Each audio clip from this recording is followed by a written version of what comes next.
F2 if we don't have any good compensation for it. Especially, I mean, you can even see in the near future, like a rook sack on E3. It's just scary. It gets scary, and things we don't want it. We don't want that to happen, to say the least. So White has to be very cautious here with the king on F2 and be very precise with the attack.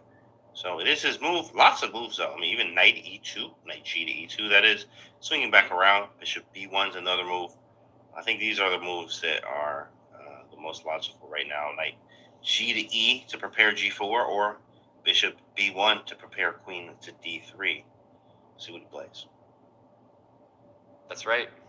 Well, we can go back to our bird's eye view and a great call out, knight G to E2 rather than knight F5, preparing potentially to move G4 in that game. The biggest advantage, I'd like to say it's Magnus Carlsen with that great dark square control, but technically at the moment, it is the advantage that Artemiev has with Hans and his disappearing A1 rook. Where is he? Artemiev. Yeah, Artemiev just up, chat. What you chat? You think Hans gonna come back for that, chat? He whole rook, chat. That's crazy. Like, wow. And then it went away. Where'd the board go? Oh, they just okay. Yeah, I see. We're fixing disappearing rook, disappearing board. The board just left. Like, I wonder, are they still there? Did we get them on camera? Are they still there? You got to make sure they're okay. Okay, they're there. Whew. Man, sheesh. Boy, thank goodness.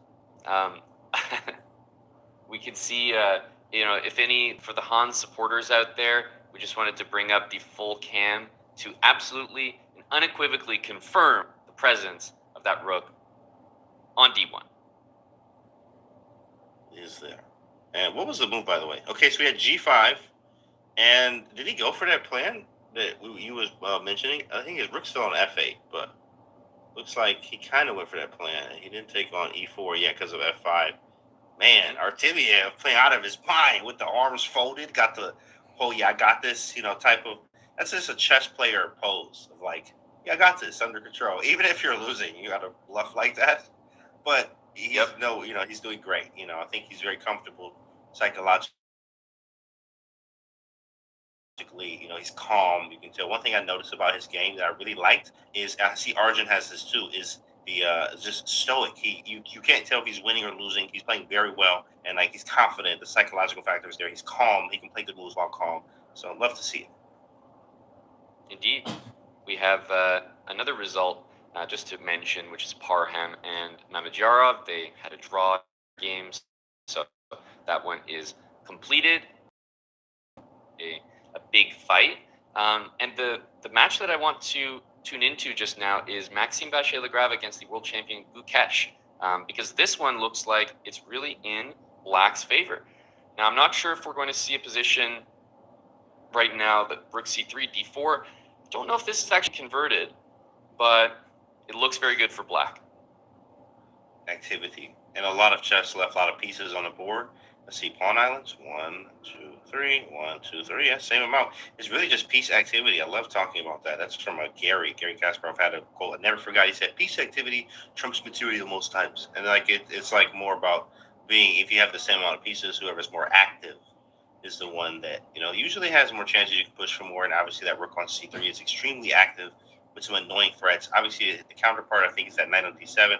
We're like, yeah, okay, that's not very active. But I mean, if we look at White's pieces, yeah, I'm active on the F file, but what am I actually doing? There's no targets, and I can't just do it by myself with the rook on F1. So rook d3 being even an immediate threat, actually, too, as well, with rook takes d4 and forking the knight. Yeah. If we put rook d3 on the board, you're pointing out there's too many things attacked here. Knight f3, right. Rook takes b3, and then I thought that rook to c1 would make the most sense, but the reality is the Black king is going to get to e7, so I do expect in this position that we will see rook to d3 one way or another. I mean, Gukesh is capitalizing on his advantage thus far. There's only one move, and it's knight f3. In fact, you see the blue arrow pointing out that's the only move in the position. The other variation is rook to b3, maybe knight to g5 instead. That would probably be met by knight to f8, but this is another way that the game could go. Knight f7 and d5 potentially. Yeah, you got to be very accurate here with being down that pawn. All rookie games are drawn, as they say, but it's hard playing that. Down a pawn, you got to play very accurately. Something you have to do, learning how to defend. Well, I do have some activity, as you pointed out. Rook c1 seems to be the most active way of doing things. It does, but also the king getting to the middle is pretty easy for Gukesh. This is not an advantage that I would say is winning. It definitely looks like Maxime is fighting now for equality rather than fighting for a win. However, like I said, don't think this is in a spot where Gukesh really feels that this is a game that's completely winning. And in fact, what was that game we watched? Gukesh versus... Who did he beat in that in-game? I forgot who he played. You remember the in-game with the rook and knight versus the 3 pawns? Oh, yeah. Yeah, we saw... It reminds me of that. We saw that one. Yeah, the 3 pawns against the knight was an unfortunate result. We've seen even some draws turned into wins or losses in this event. This one, jumping back to Magnus's game, against Caruana, the pawn has got to e6. It is knights against bishops, but we talk about the bishops. We need open lines, and I don't know if I see a single one. The bishop on c8 is effectively trapped. The bishop is effectively trapped on g7 as well. This is not a position where you're too proud to have the bishops. If rook to a1, for example, rook a7 loses to knight b5. So this looks like it's all Magnus Carlsen, and he's not up a single pawn, James, and yet he has an overwhelming advantage according to the computer. Yeah, it's tough. I love to watch his play when it comes to the restrictions that you see from the greats and the OGs of Karpov and etc. But you see it. I think even Gary had a quote. It's like, yeah, he's a mixture of a whole bunch of players. I think he put in there Fischer, Karpov, and like Alekhine or something, or Aliyekin. I was like, oh, that's a diabolical combination. This was on Twitter a long time ago from Gary here, but you can see the Karpovian, Magnus-esque style here. Obviously, a restriction of all the pieces. Black really doesn't have anything. It's just kind of a slow squeeze here. We did see f5 coming to activate the bishop. I think he was kind of really waiting to make that move because his pieces are really bad. Even the rooks don't have great files, as rooks love open files. The only real open one to use is A or the E. E file is obviously defending the pawn on E6. So something like knight C5, I can go knight D4, knight F to D4. I can really do kind of what I like to do here. Not to say that I'd be lackadaisical and give black some material back or some play back, but I'm definitely feeling good here as white, obviously. Knight C5 looks likely, though. Let's see what he goes. Queen D3. Yeah, exactly. Knight C5, knight D4 I really like. Queen D3 is an interesting move. It might look like it's blundering the E-pawn, but definitely with knight C5 in the air, that is not the case at all. The D-pawn is simply a target. That's the idea here. If black plays rook to D8, I think you're just getting tied down really passively there, and we will see knight C5, we will see knight D4. Yes, he's put for choice. Lots of good moves. Sometimes having too many moves obviously is a bad thing because there's too many options, but Queen D3 hits A6 up a little bit of time. Could use that. And nice. All right, James. I want to take us to Erigaisi and Sam Sevian. Definitely want to see that. That was a Trumpowski. That was a crazy game. I was watching that one. I was watching this one that from the is beginning. Heating up here with this e-pawn about to play E6, for example. We have a bishop on C8 completely locked out of the game, and yet rook D2 was actually the last move. I just want to highlight that. Rook takes D2 here. Of course, it was on the back of a knight E5 sacrifice, so a really spicy last couple of moves. And rook takes D2 with queen E1 as a threat, but rook F1 as the answer. Once white plays E6, that bishop on C8 is not in the game at all. It also is restricting even the rook's movement. E7 is incoming. Obviously, you can't play it yet because of queen takes E7, but it's lots of restriction there. Maybe we'll first some type of queen E7, but F5 is hanging. So very strong play here. Obviously, you always get that from Arjun. Rook F1, really strong. E6 coming. I'm just going to put rook takes F2 on the board just to highlight here. Let's say that queen E7 is the next move, E6. And although queen takes C5 can be played, just have a look at the position. The bishop doesn't really exist. And so White is just going to play in a way that, even trades pieces, because Black can barely move. And if the queens get traded, e7 and e8 is going to win the game. Yeah, it's a scary idea here. I'm reading the right, back end right now. It says Artemiev is down 5 minutes. We're jumping to Hans Niemann, and really, we're guaranteed to get excitement when Artemiev plays, because we know he's going to be at about 10 seconds versus 10 minutes in every single game that he plays.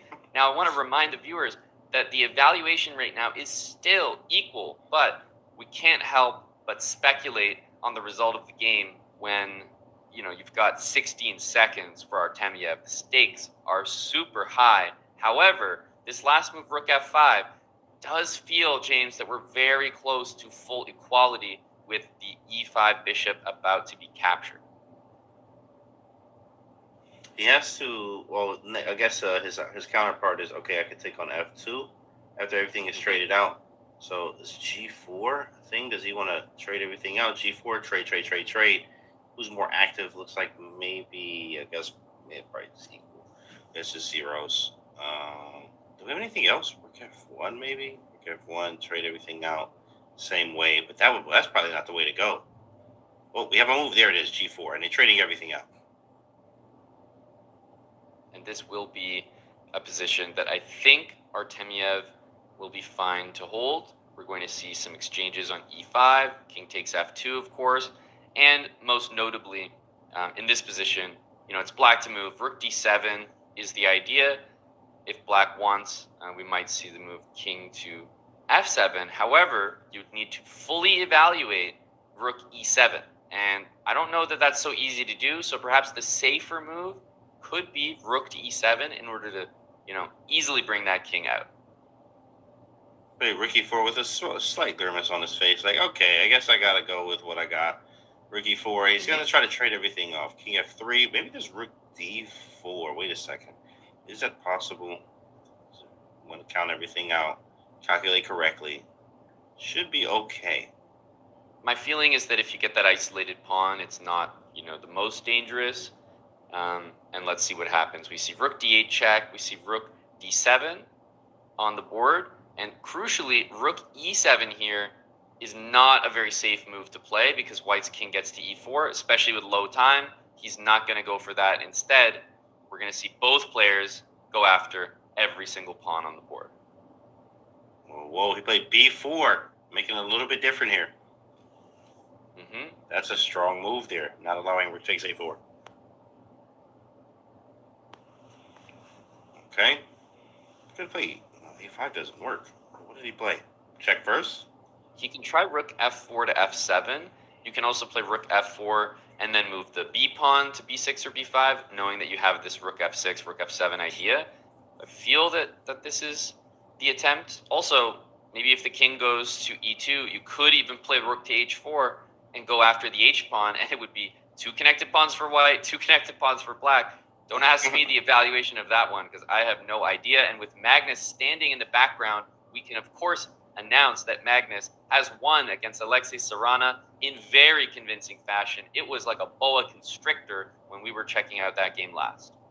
And, of course, over here, I think he's checking to see what's going on here. He's like, oh, it's probably a draw here. And actually, I think it's probably a clear way of drawing.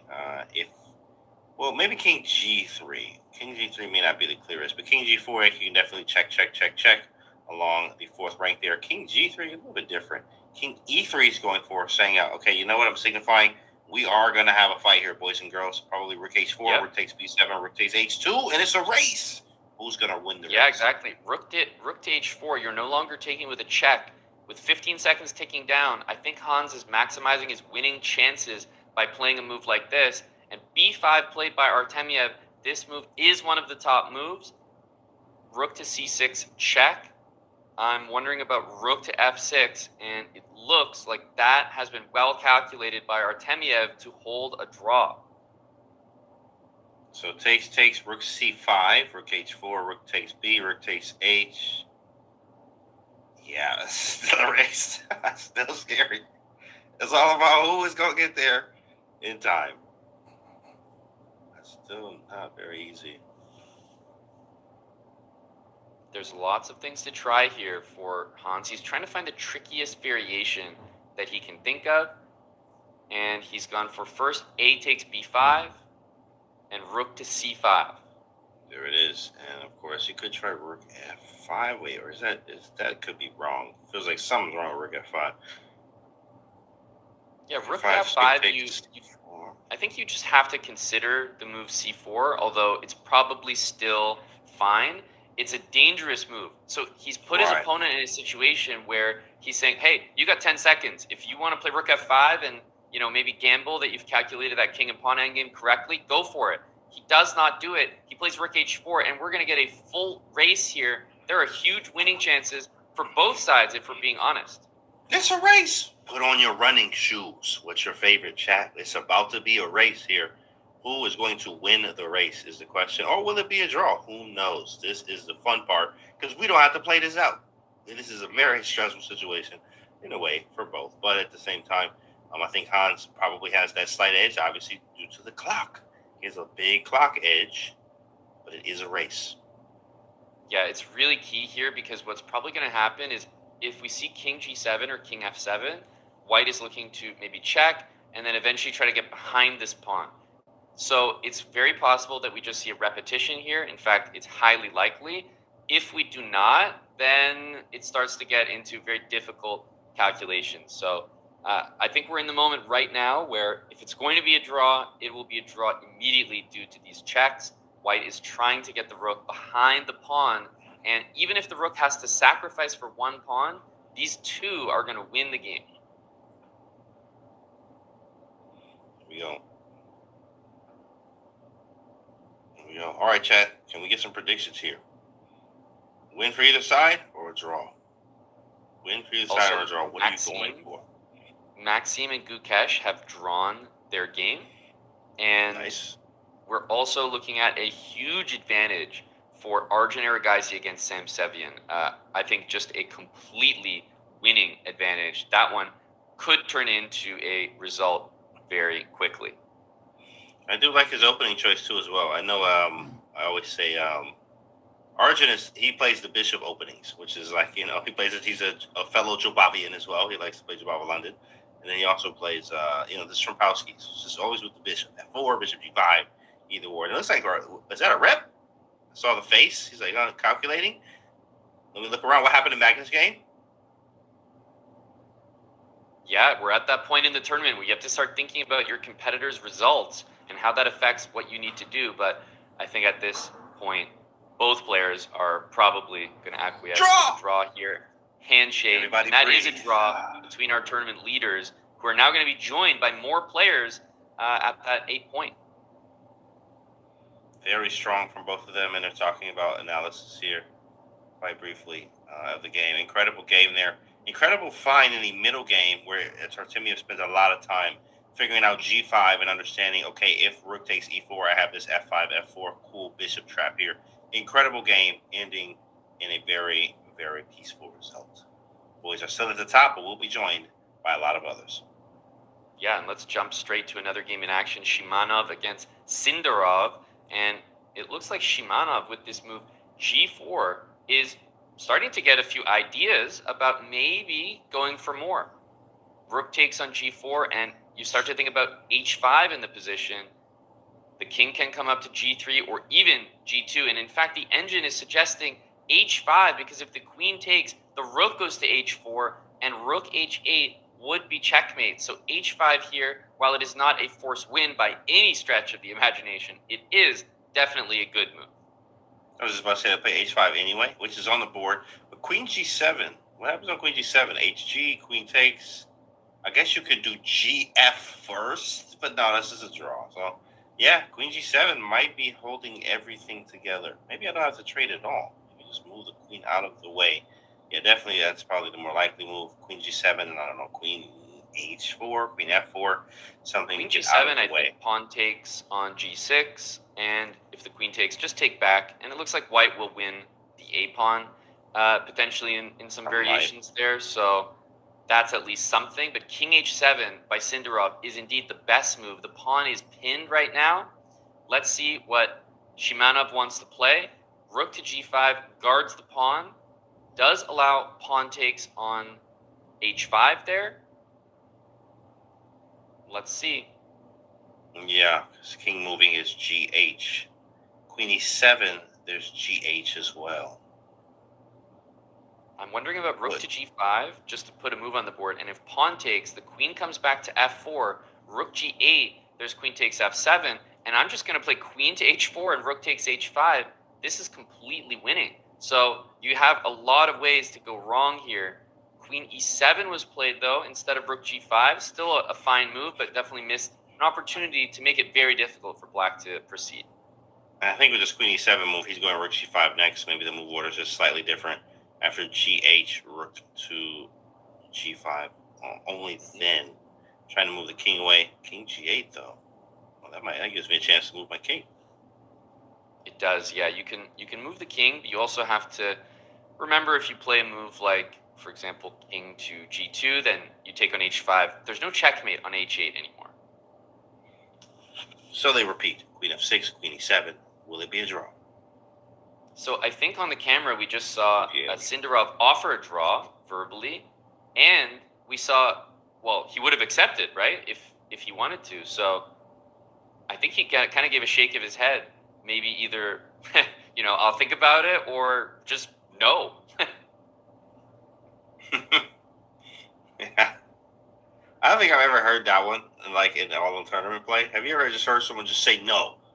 No. Like, I've never heard that one. But just shout it out. No, bro. Dang. Yeah, whoa. Hey, buddy. I think if someone offered me a draw in a lost position, I would pretty loudly say no, just to draw attention to the offer.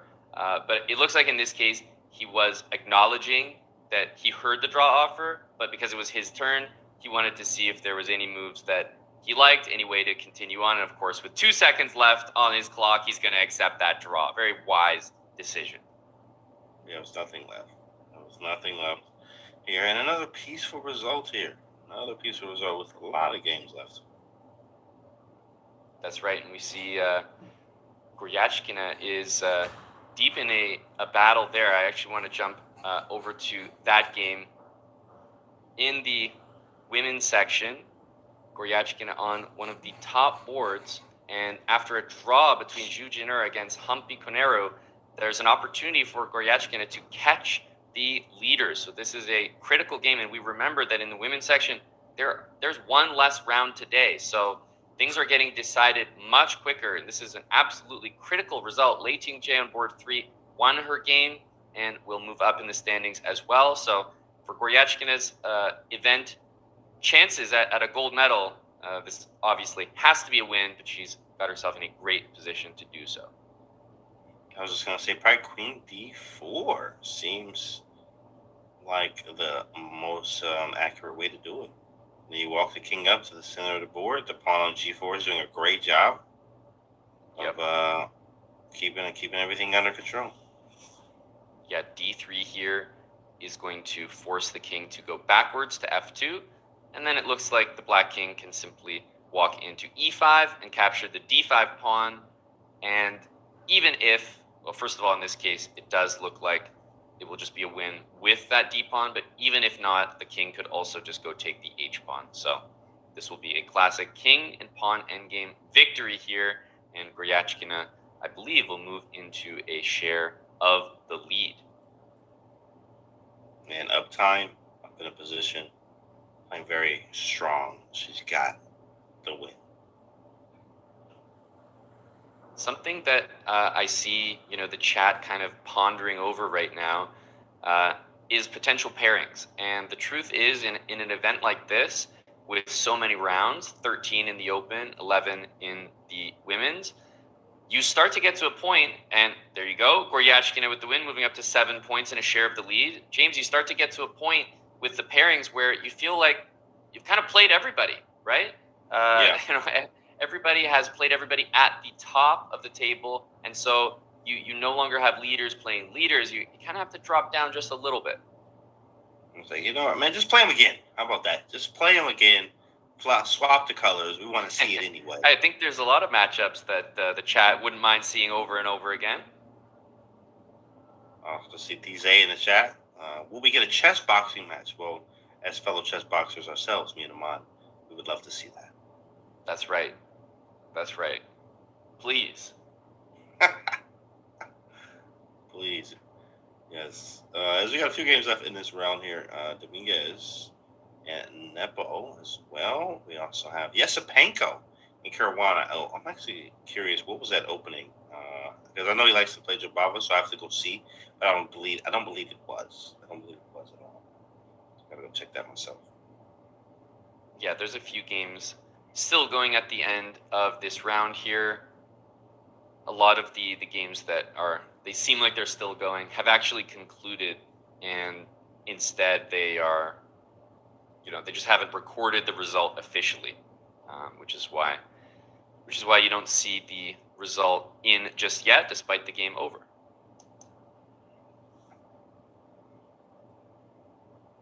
Still going.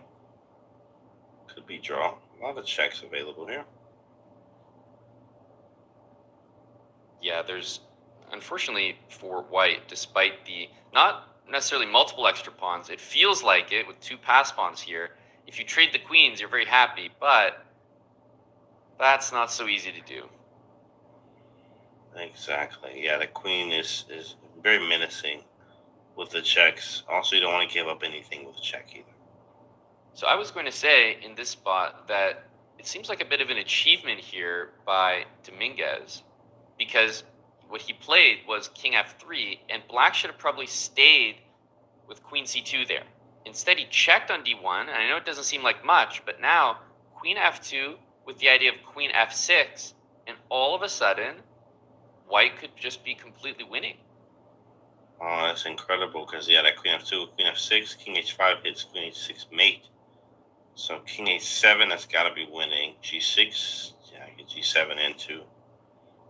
Let's bring up the cam here. I think this is a critical moment for Dominguez. Can definitely jump into 7.5 points would be huge for Dominguez at this point. It's a blue arrow, which means it's a must-play move. Anything else will be a draw, and of course, he finds it. Queen f2 is the best move with queen f6 ideas on the board. Locked in, he's focused. Starting to notice, did I mess this up? Memedov understands, oh my goodness, I am in a situation. I cannot allow the check on f6. So he's going to try. Probably the most human thing to do is actually just taking with a check or playing queen d3 check. Ooh, yeah, that's going to allow queen c5 g4 or h4, yeah. Sheesh. And it's clear if you don't take any pawn that white is going to be very happy. And once the queen goes to f6, what we can say for sure is that the king will go to h7, the queen will go to h6 check, and the queen will capture on e6 with a check. So of course, if black takes on b3, that's prevented, but then the queen is so far away from the action, you're worried about just getting mated. This is a lost position, and it's really starting to hit Ralph Mamedov right now. You can tell by the expression on the camera, Dominguez knows he's completely winning. And it's tough because he was trying to play on his time. I think he was obviously moving very quickly. Mamedov having more time, just moving quickly, trying to flag your opponent. It's always tough and usually ends wrong if you're not as accurate. It's almost like, it's just another level. And Grishik has unlocked that final form of like when you get lower on time, your opponent knows that, so they play quicker, but then I get stronger. Like it's a classic Grishik type of thing, but it's also very common for all of us in a way. When it happens, you're down time, your opponent moves fast, or you're the one moving fast with more time, and somehow you're losing. Yeah, this queen b3, king h4. Notice how you're not playing king g4 because that would allow queen to d1 with a check. So king h4 to avoid all the checks. And once the white queen gets in, that's the thing with queen end games. The second that your queen starts delivering the important checks, it feels like the initiative just transfers over. So right now, black gets to enjoy, one move. Here you go, have a check, and then it's all the white queen from then on. Yeah, and the queen can help shield from checks while we run the king around to evade checks, getting the king closer to the center, taking the e5 pawn, and winning that endgame that way too as well. Very nice. Very nice. Being able to finish it off, or at least get a winning position. Now he has to finish it off. This is the hard part, obviously. Yeah, I actually think, I mean, there's still going to be a lot of technique required, but the hard part is really out of the way for me. It was finding a way to get Mamedov in a position where there's even a possibility, because it was zeros earlier. But now, once the queen gets to f6, all the moves are pretty straightforward. Lots of checks. Remember, after the king goes to h7, while there is queen to h6 check, there's also ideas like queen f7 and g6, which supports all sorts of different checkmates, which might just be completely winning. There's ideas like pushing the pawn right away. So queen takes b3, I certainly expect. You have to take that pawn, but Mamedov knows this position is no good. He's played queen d1 to eventually have some checks. Now we see the conversion. And I was like, yo, am I mated? And he's going to go up. G6, king h4. This is the variation I was looking at. Queen f7 and g6. That has 1, 2, and then also g7. 3 wins on the board. And it creates a path for the white king to avoid checks. So I believe queen f7 and g6 is absolutely winning here for Dominguez. Whoa. Oh, he went another route. Oh, he just, okay, I'm going to take all the pawns. Or, okay, makes sense. It's human. But, I mean, the queen f7, g6 was very strong, too. Harder, if he has more time, probably, okay, he goes for that. Totally understand why he went for this route, too, as well. Now he has a path with the e6 pawn gone. He can now go g4, f5, or go up the board, h5, g6, around the f5, and take e5. I think you got to be careful of queen trades, though. Despite this being winning, I have to say it's a pretty serious mistake there not to play g6, which ended the game on the spot. Now you're going to have to at least deal with checks. And remember, black still has a pass pawn. So there are some situations where the queens could trade and black makes a queen. You know, there's just a little bit more to think about than you'd like. Yeah, and I think Mamedov might have realized that too as well. It seems like he feels like there's a little bit of hope, which there is actually. Check, check, check, check, check. Low time still. Quick glance at the clock. Yes, I think there should be a way. I'm trying to find the way where you can actually win the pawn by force with check. That's the dream. Taking e5 with a check. I'm not sure that it's there. c6 played on the board. I'm not sure about c6. The technique here has been, it's probably enough, but it's fading a little bit. But the white king is looking to zigzag in front of this pawn, if possible. There's also this ridiculous mate idea of like you can get mated as white trying to run the king up to f6 and then get mated on f7. I guess it's terrible, right? It's very possible, but it's tough. Yeah, that's even a possibility now. Yeah. Oh yeah, king e5. Okay. It's good. It's glad, but it's annoying, right? The thing is that he just allowed this this checking idea. Again, we talked about the queen trade too, but c6 I think is really nice because he has c7, c8 now with check, so you don't really got to worry about that pass pawn anymore, right? Yeah, queen d1 makes sense. Is this the last game too? H5. I'm sure it's one of the last games. There's usually like 130, 140 move games, so maybe this is. Oh wait, we're beating. Okay, there we go. Surface. Yeah, I think we'll see queen f3, and we do. Yep.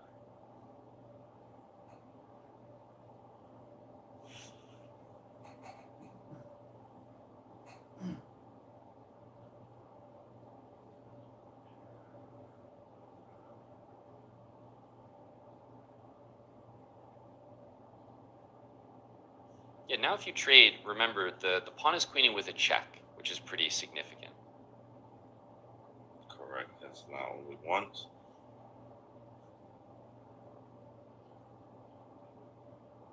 Looks like he had 40 seconds there on that clock. He's gained some time. There's no queen d7. You can play a move like queen d6. Very likely the response would be something like queen b3, queen c4 there. Queen c2 makes sense. And now one move in the position. And I'm surprised there's no blue arrow, so I'll go ahead and draw it for us. G6 Resi! and resignation. And a win for Lenier Dominguez, moving to 7.5 points. Who was talking about Lanier at all, in fact? You know, there's just so many players, but, you know, sometimes your pick is just not there. And here he is. He's like, you guys counted me out. Well, now you got to count me in. Very That's strong. amazing. And of course, true chess players, right? Talking about the variations and the game immediately after. As we see the results, we have first the women's section.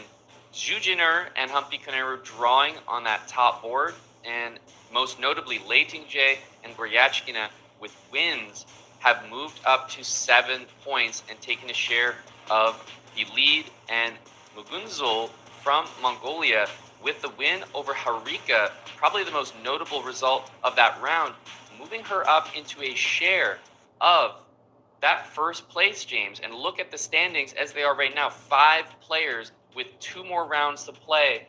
Those are the ones to watch, and only one of them has even lost a single game in the entire event.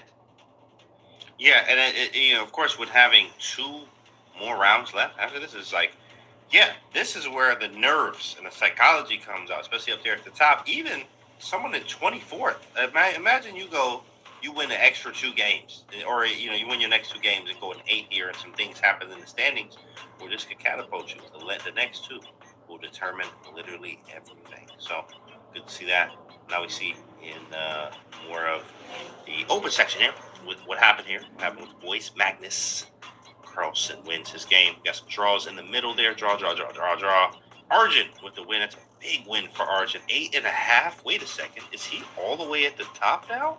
After that win there? No, he's at 7.5. 7.5? Oh, correct. Yes, now. Right, yes. So that actually does it in real time, as we see. But 8s are Artemiev. Magnus with 8. And Hans at 8. 8's at the top. So Magnus has already played Artemiev. So wait, are we going to have a Magnus-Hans match? Is that what we having? Well, Artemiev has already played Magnus and Hans. So Magnus versus Hans should be all but guaranteed based on what we know. The 3 leaders, remember there's still 3 more rounds to play in the open section. At this point, even the players that have 7 points are not that likely to have a great shot at first, especially when you've got players like Artemiev, Carlsen, Neiman. They're scoring so many points, at least a half a point around. So it's going to be very tough. I think we're looking at those top 7 players at 8 and at 7.5 points. Those are the players that are really vying for that gold medal in the World Rapid Championship. Come on, we only look at Hans Magnus. We don't care about nothing else. We don't even care how many points they got. Everybody's waiting on Hans Magnus. Though, of course, at the same time, the other players behind that are actually looking to catch them, which is very possible, especially with 3 rounds left. So what we're going to do is to take a short break, let you guys breathe, get your popcorn. I don't care what time it is. It's time to get you some popcorn. And we'll be back for the next round. And we'll be back in a few.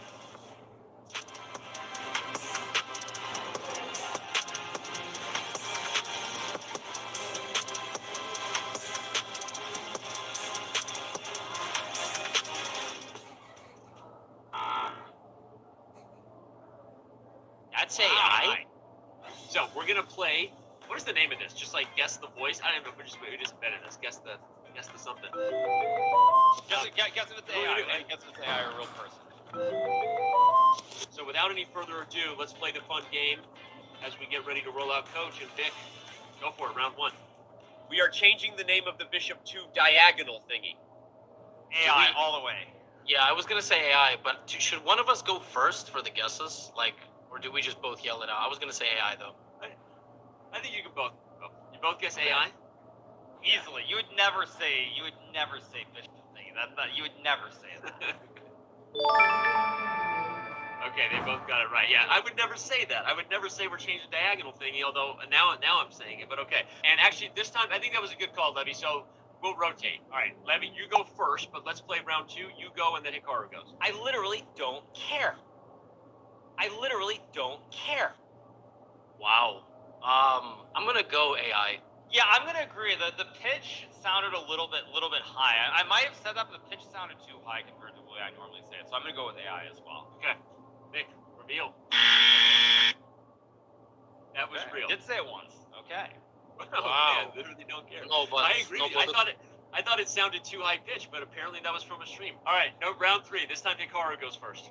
Some people think that if their opponent plays a beautiful game, it's okay to lose. I don't. You have to be merciless. That's not. I mean, if that's not Magnus, I'd be really surprised. That's got to be the real Magnus. yeah, I'm gonna guess real. That's Wow. AI. That is AI.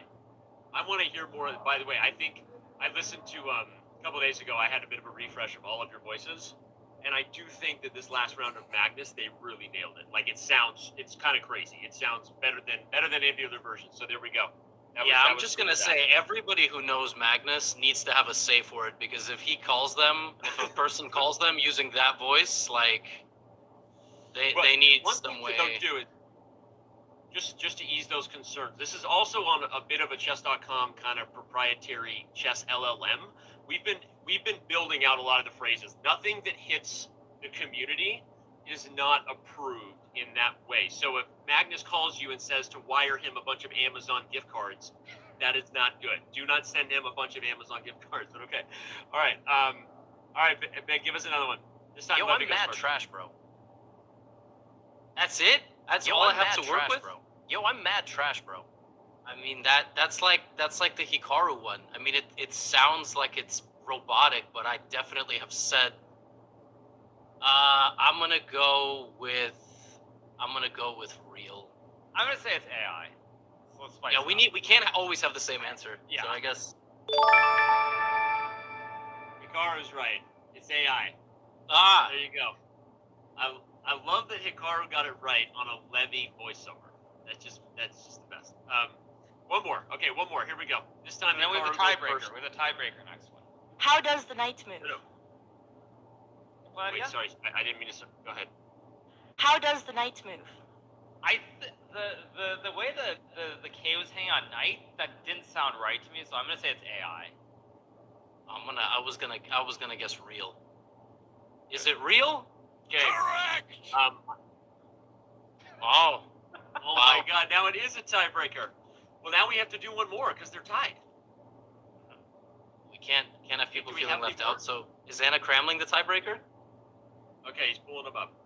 Going to the back cave of AI Boy. This is actually more fun than I thought. That was actually surprising. I thought that was AI. We thought did that was this 6 months ago at the MIT thing at the conference, and there I was like 90% correct. So they really fixed it a lot. It Now has it's gotten scary. better. No, I agree. I think some of them sounded like Hikaru said. The enunciation was just too awkward, like word to word. It's flows better now, and a couple of the particular voices, like Magnus and Andre, I think have actually just gotten better. Like they just sound more accurate. Okay, he's ready. We got all right. Tiebreaker. Oh my God, my queen! Oh my God, my queen! Yeah, I guess I'll go first. I don't know. Real. I was gonna say AI. I mean, it sounds. But the problem is all these ones with Levy and myself, I feel like they just sound too energetic or too high pitched or something's off. So I'll just say AI for the sake of it. All right, drum roll, because no matter what, we have a winner after this, and we say goodbye to our guest stars. So drum roll. Here we go. Who's right, Levy or Hikaru? Oh wow. So wait, Levy, There's what did no- you get? there's- Real or AI? I guess real. But it's like a total crapshoot. I mean, I'm guessing on vibes. Although the Andrea clip, I think it's from the interview of the World Championship, and it sounded quite. I think I've watched that clip like 100 times because it's just so funny and riveting. So I think I like just remembered it in my head. Yeah, this is good. I gotta talk to my grandparents now. Make sure they don't wire anybody any money that sounds like me. Actually, some of the phrases are a little clunky and awkward. So when this is live, you guys will definitely give us feedback if we need to change some. But I think some of them are even funnier because they're a little weird. But all right, this is going to be amazing for a lot of our members. The fact that they can choose Hikaru and Levy. Thank you guys for playing this with us. So pretty soon, be choosing to experience every coach feature, which is game review, lessons, play coach as an experience with Hikaru or an experience with Levy. So you guys are awesome. Thank you for all you do, and we'll see you. We'll see you in another time. Thank you for having me here, Danny. Thank you.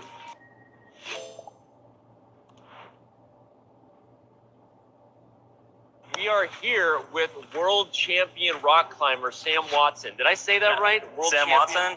Watson, World Series champion, World Cup Series champion. I'll be world champion in like 50 days. So My that's first like day. that's like chess, actually. Apparently, we just learned our first thing today. There are multiple versions of a world champion. How much climbing experience do you guys have? Like, if you guys could give yourself an elo in chess or an elo in climbing. I would hope to be like a 1,000. Okay, all right. I think I know a little bit. That's a great answer. That's a great answer. We're gonna play guess the elo today. Okay. I'm actually Oh, not play gonna guess tell the you. elo. I'm gonna climb, and Fine. you're gonna tell me what you think my elo is. Ooh. Okay. This is like doing a back rank mate. Yeah. So he's got quite good like instinctual kind of pulling with the arms. He's a little too strong. I want to get higher. He's definitely got the height. So that's the finish. That's finish? Yeah, Okay. yeah. Okay. All right, Oh, so but he doesn't know we're match. here. Okay. He doesn't know matching. Yeah. All right. You don't have to go. You can just drop down, right? You can just drop down. Okay. You definitely lose some elo for that. He knows how the pieces He move. knows how the pieces move for The sure. start is in here. Yeah. Oh, So we know how the. Okay. You hear that, chess? I know how the pieces move on the wall. So beginning. Yeah. Okay, Look at that. Quite good. Oh, like- he doesn't. That was a show off. Yeah, He was He just doesn't showing know off there. I was just With the free climbing. hit. It's literally stalemating with queen. Technically, at the top, you have to what's called match, where you put both Yeah. hands on the finish hold.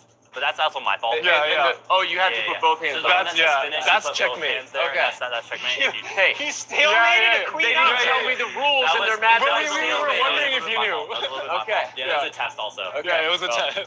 I failed apparently. Oh wait, dude. Okay. Wait, no, Wow. he's kind of insane. He's got some footwork in it. I'm pretty impressed. He skips.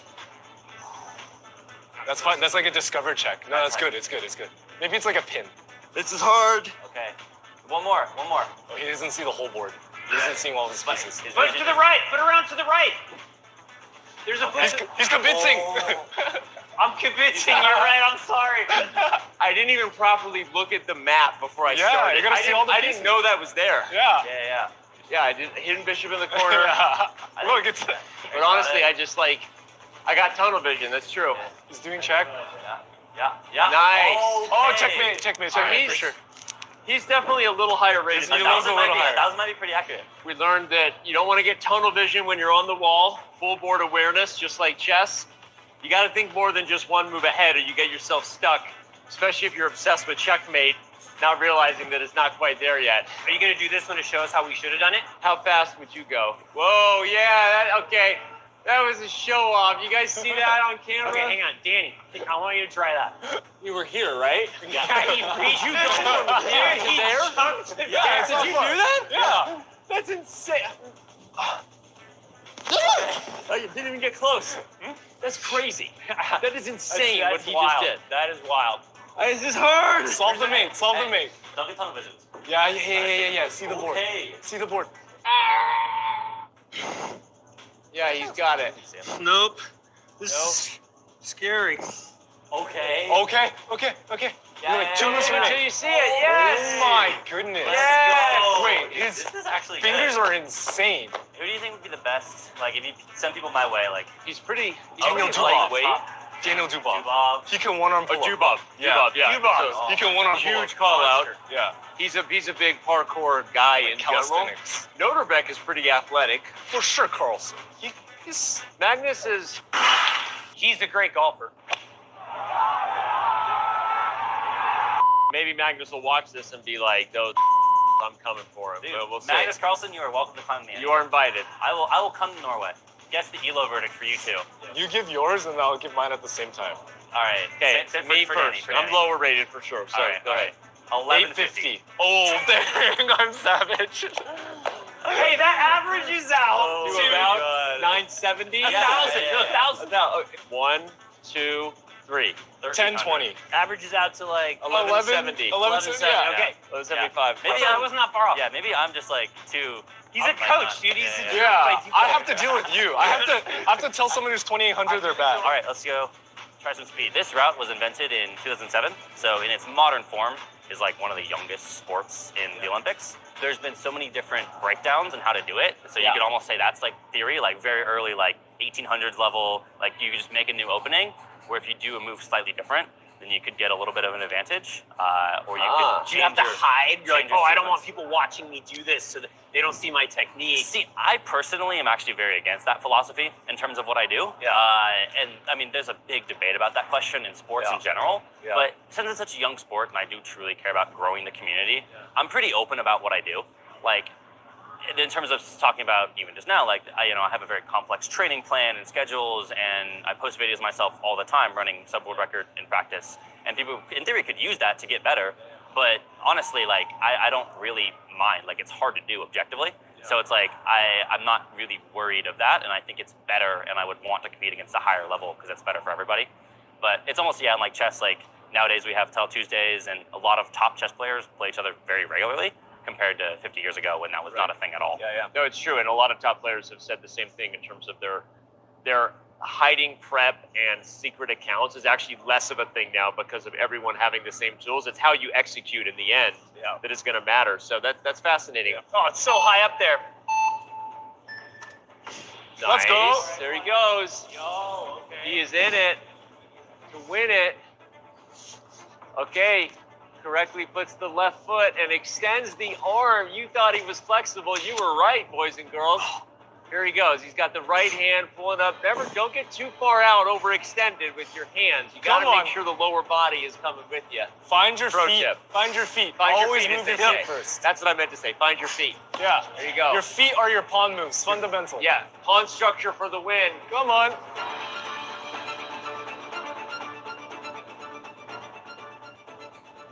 No, guys, I'm done. Okay. Will you double check me that I went tight enough? Yep. What's that? Come on. Find it. Yeah. All the way through.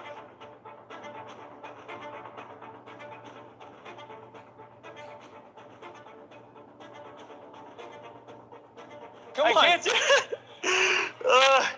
I'm done. All right. Well, you've seen what amateurs look like on the wall. Now we got a pro. So Sam And, does something interesting for his opening theory. Yeah. It's a system we sort of developed or improved from an Indonesian climber. Okay. And it's called the swing start. Let's go, Sam. Come on. Hey, that was really fast. Oh my gosh. Just over 5 seconds. He made a small blunder at the top. His foot missed a little bit, but Okay.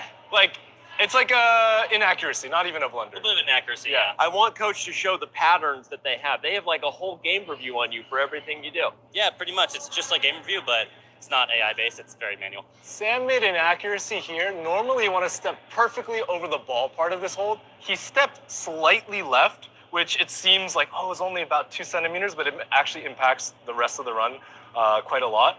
I have all of Sam's runs and then the world's best runs, and we compare our data versus theirs and how fast they're doing. Kind of like in chess, you study your opponent's games. We do the same.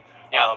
And we try to improve by learning from their best parts or their worst parts. If you ask anybody, even other speed climbers or even other speed coaches, maybe they don't pick it up immediately. But the moment I saw it, I've seen this move 1,000 times.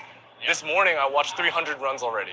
And so I saw he made a small inaccuracy, and he normally doesn't do it, which is why it's so pronounced. Could be all the cameras. Yeah. I'm distracting Yeah, you. you're like, Don't let him different bother you. harness. You're doing great. You know, All right, well, there's only one person left who hasn't had his chance on the wall. Only problem is pawns don't go backward. So can you do this thing without... I'm gonna reach promotion. You're going to reach I'm gonna promotion? reach promotion. He's going to do it. Let's do it. Pawns don't go back. Woo! Ali, come on. Look at that. Pawns don't go backward. Pawns don't go back. He's barely holding on. He did it. Let's go. It's very difficult. I also can't see. It's blindfolded and mobility restricted. We've made some refinements to Sam Watson's approach here. He wants to get to the top in under 10 seconds. Sam, you gonna do it? Absolutely, yeah. Last time I was definitely under some time pressure and made some mistakes, but I think I've really improved myself and I've been studying a lot. Yeah, so promoting. Promoting, yep. Promotion in under 10 seconds. Climbing the wall. Pawns don't go backwards.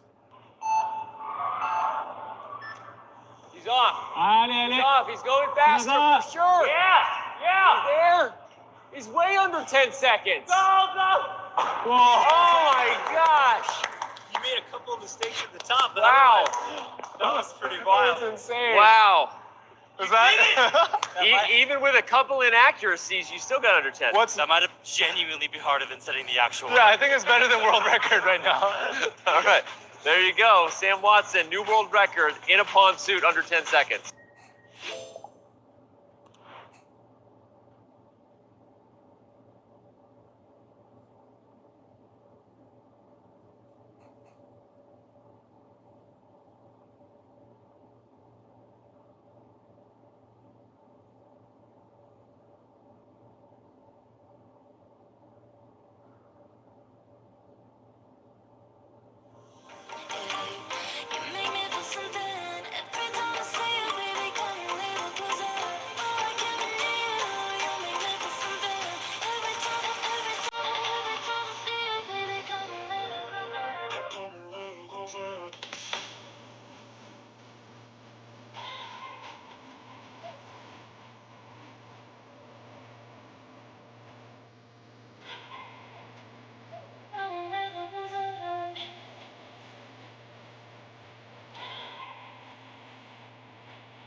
Welcome back. This is round 11 of the World Rapid Championship. I am FIDE Master James Kante III here, joined by Grandmaster Armand Hamilton.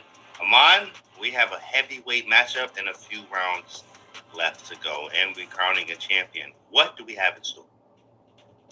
You said it best, a heavyweight matchup. It is what everybody watching has been waiting for.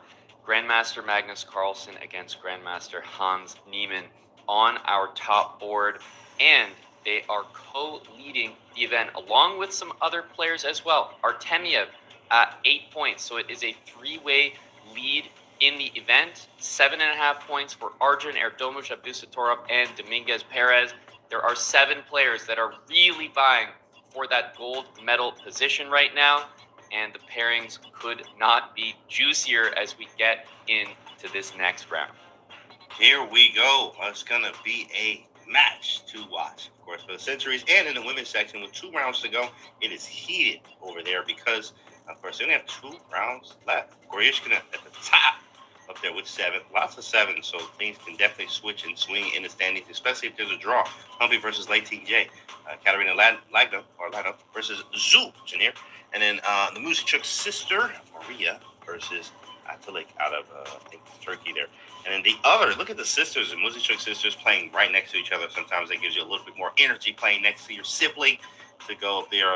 Nice to see in the standings up there as they're competing and really have a shot at doing something big in the standings there. So, Stefanova as well at the bottom versus Indian monster there in Syria. So, exciting matches. Everyone's waiting for Hans and Magnus, but of course, it's not the only story of today because, listen, guys, the standings can shake up. Lanier Dominguez, people weren't even talking about, but he's right there in the standings.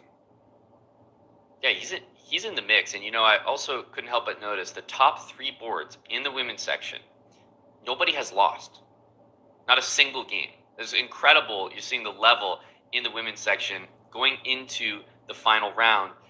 There's only one more round after this, and so far nobody has lost. So rest assured, when that final round in the women's section comes next, we will be there to find out our champion. But right now, the penultimate round is going to be incredibly intense as Hans Niemann, meanwhile, in the open section, takes a seat at board number 1 as he awaits Magnus Carlsen to arrive for a long-awaited handshake. Here we go. He's like, he can't even sit still. He's I got to move around. I don't know what to do with my hands, Amon. I don't know what to do with my hands. So, he's up. He's walking around, getting ready to go. We all are waiting for this. As we just know that this is a matchup that we'll never get tired of watching.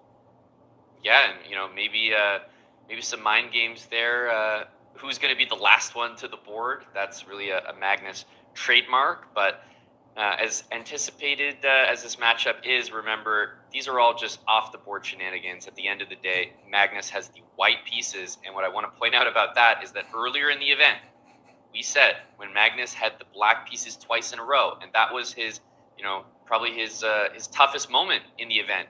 He had that loss to Artemiev. He could have lost to Maxime. He didn't. Saved a draw in that one. That was his toughest moment. But later in the event, now he got the white pieces twice in a row, and we knew that would happen. And so late in the event, James, obviously it's come at a critical time because the white pieces really does mean a lot at this top level of chess. That first move advantage, of course, where you can sway it into the ways that you want, or you can also force draw. You can force whatever you like. Lots of times with white, what kind of game are you looking for? So I'm excited to see that. No one at the board yet. He's going to try to do what Magnus does to him. Looks like nice. We can track Hans on the other cameras here. We know where you are at all times. You can't hide from us. The anticipation. It's going to be a thrilling matchup here. I mean, the thing is, we know that these two also are fighting not just with each other, but for the championship as well. They have to make smart decisions. Magnus, the pressure is on because we know how much Magnus will want to win this game, especially with the white pieces, but he's had a moment in this event thus far where he's overpressed. He's looked for more and blundered immediately, like against Artemiev. He can't afford to have that happen here. Yeah, of course. It's really all for everyone that's watching. In fact, as well. It's not just the game, but also all the heat on the game, the stakes. This is very high stakes at the top of the leaderboard as well. Everything relies on this, so you got to really kind of get out of your own head. Psychology, of course, is a big thing too as well. Pressure, emotions, even the tension between them. There's just so much that happens when these two are playing. So excited to see kind of what's going to be played. But we still have more chess to be played and also other boards to be looking at too. Just because, we have Magnus and Hans going on. That's going to be a great one. But, hey, we have a win on the other boards. That could definitely shift the standings. We'll be saying someone else could be at the top. Anything is likely to happen.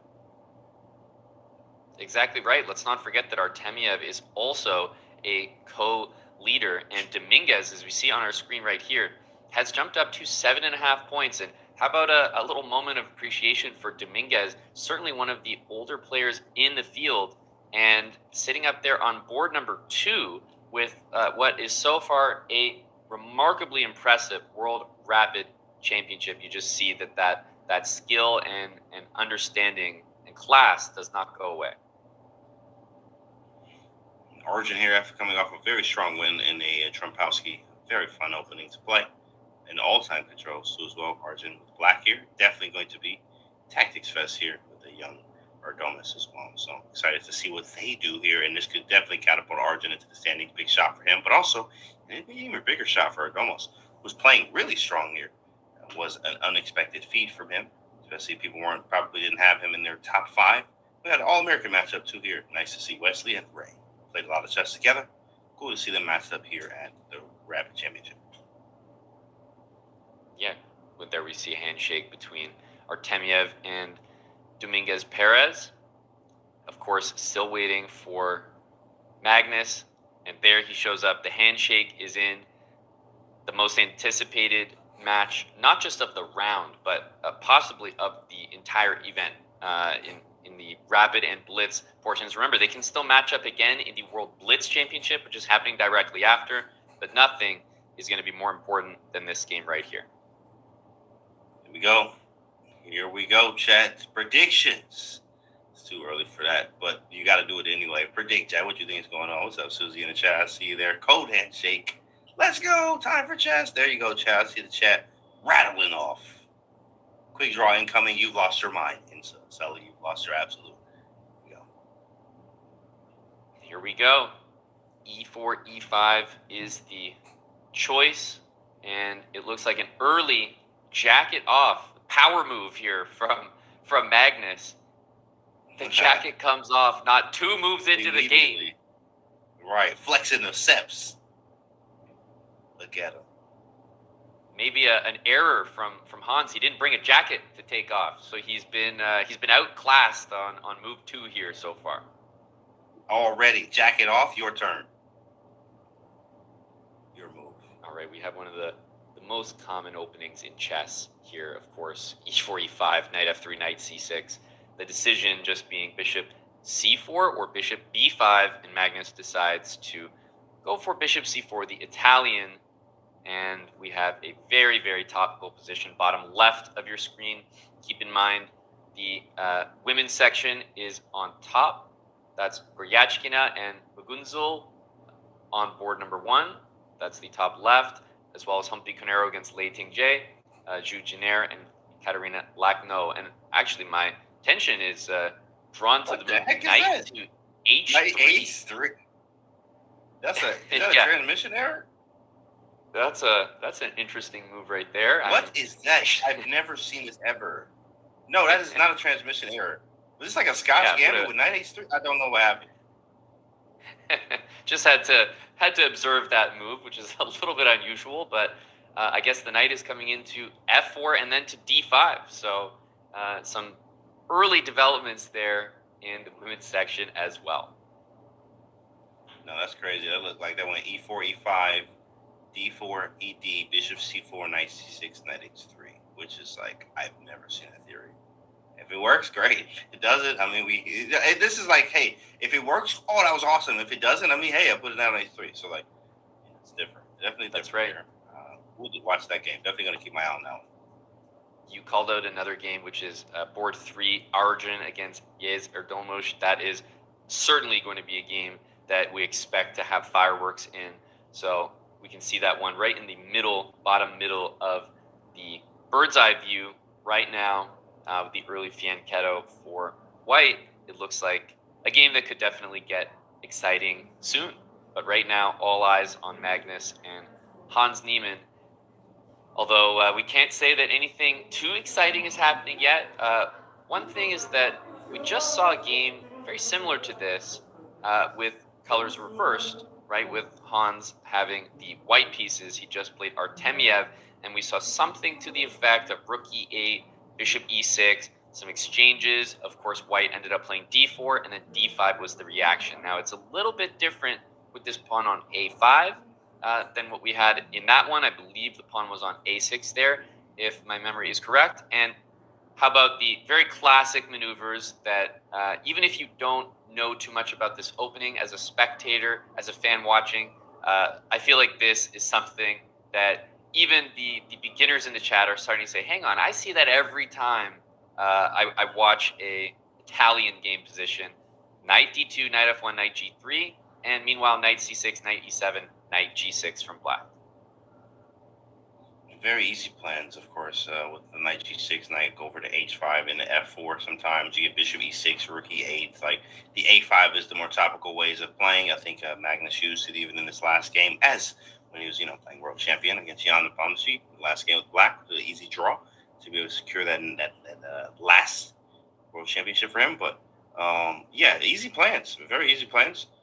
I sometimes find that white have problems sometimes if you mess up the move orders here, but Magnus not having that problem at all with bishop to b3, maybe going back to c2, and you have some type of Roy Lopez sometimes where you'll see bishop goes to b5, back to a4 around the c2 in this way. So sometimes by transposition, reaching some type of Roy.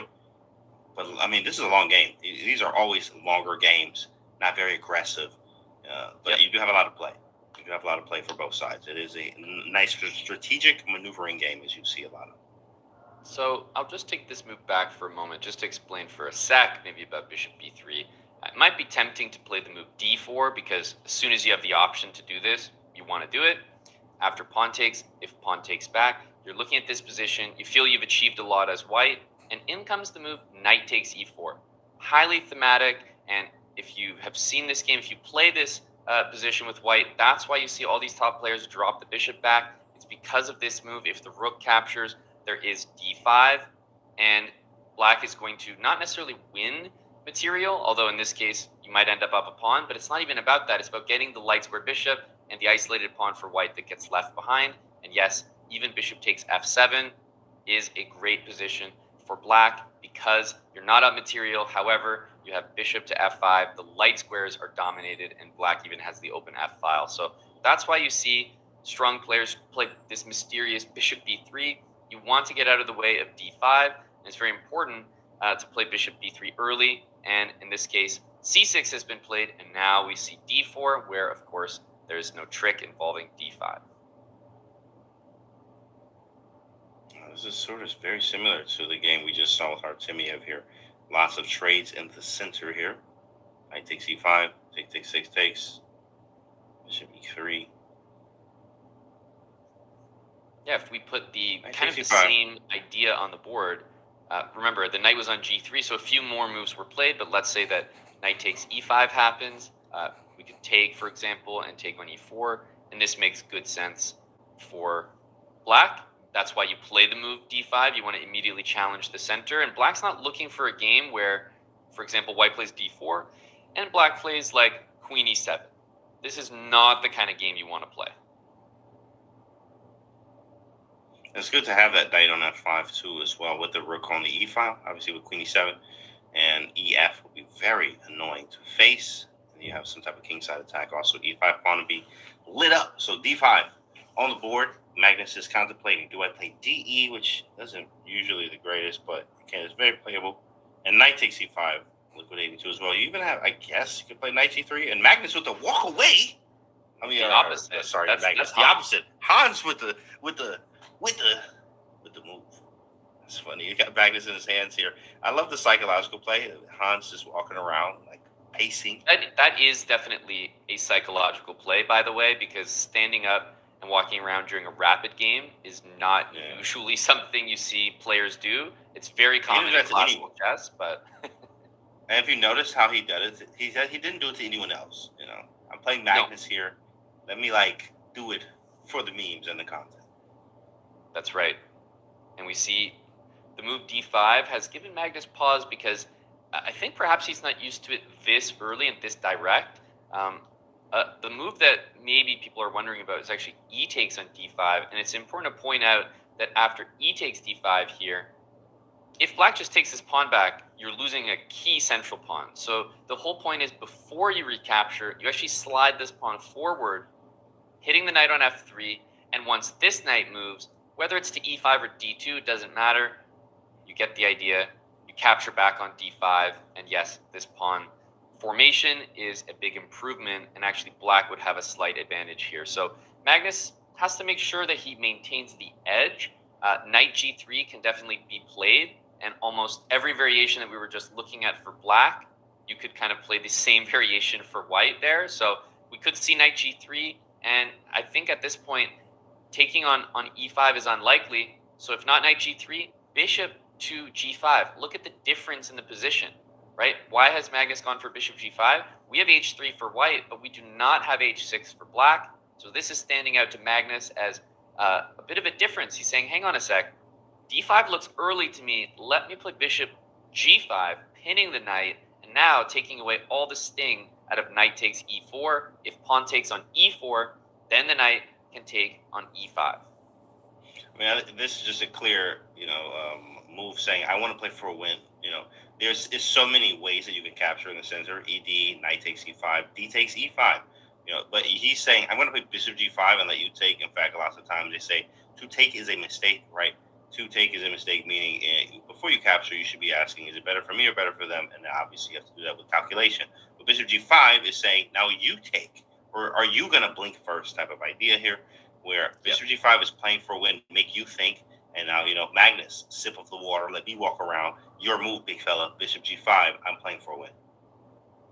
That's right. And obviously the players always looking to compete with one another on and off the board. So Magnus says, oh, you're going to stand up after that last move? Big You fella, thought that was a good move? How about this? I'm standing up now. Don't make me take my jacket off. Oh, it's already off. He said, I'm walking around now. Look who's walking. And he sat back down. He had no reason to get up. That's pure mind games. All mind games. It's on the board and off the board. I mean, we just need to get them some. We need to probably send them a pair of gloves. I think, come on. We should just send them each a pair of gloves signed by both of us to let them know, hey, it's about that time, fellas. It's about that time.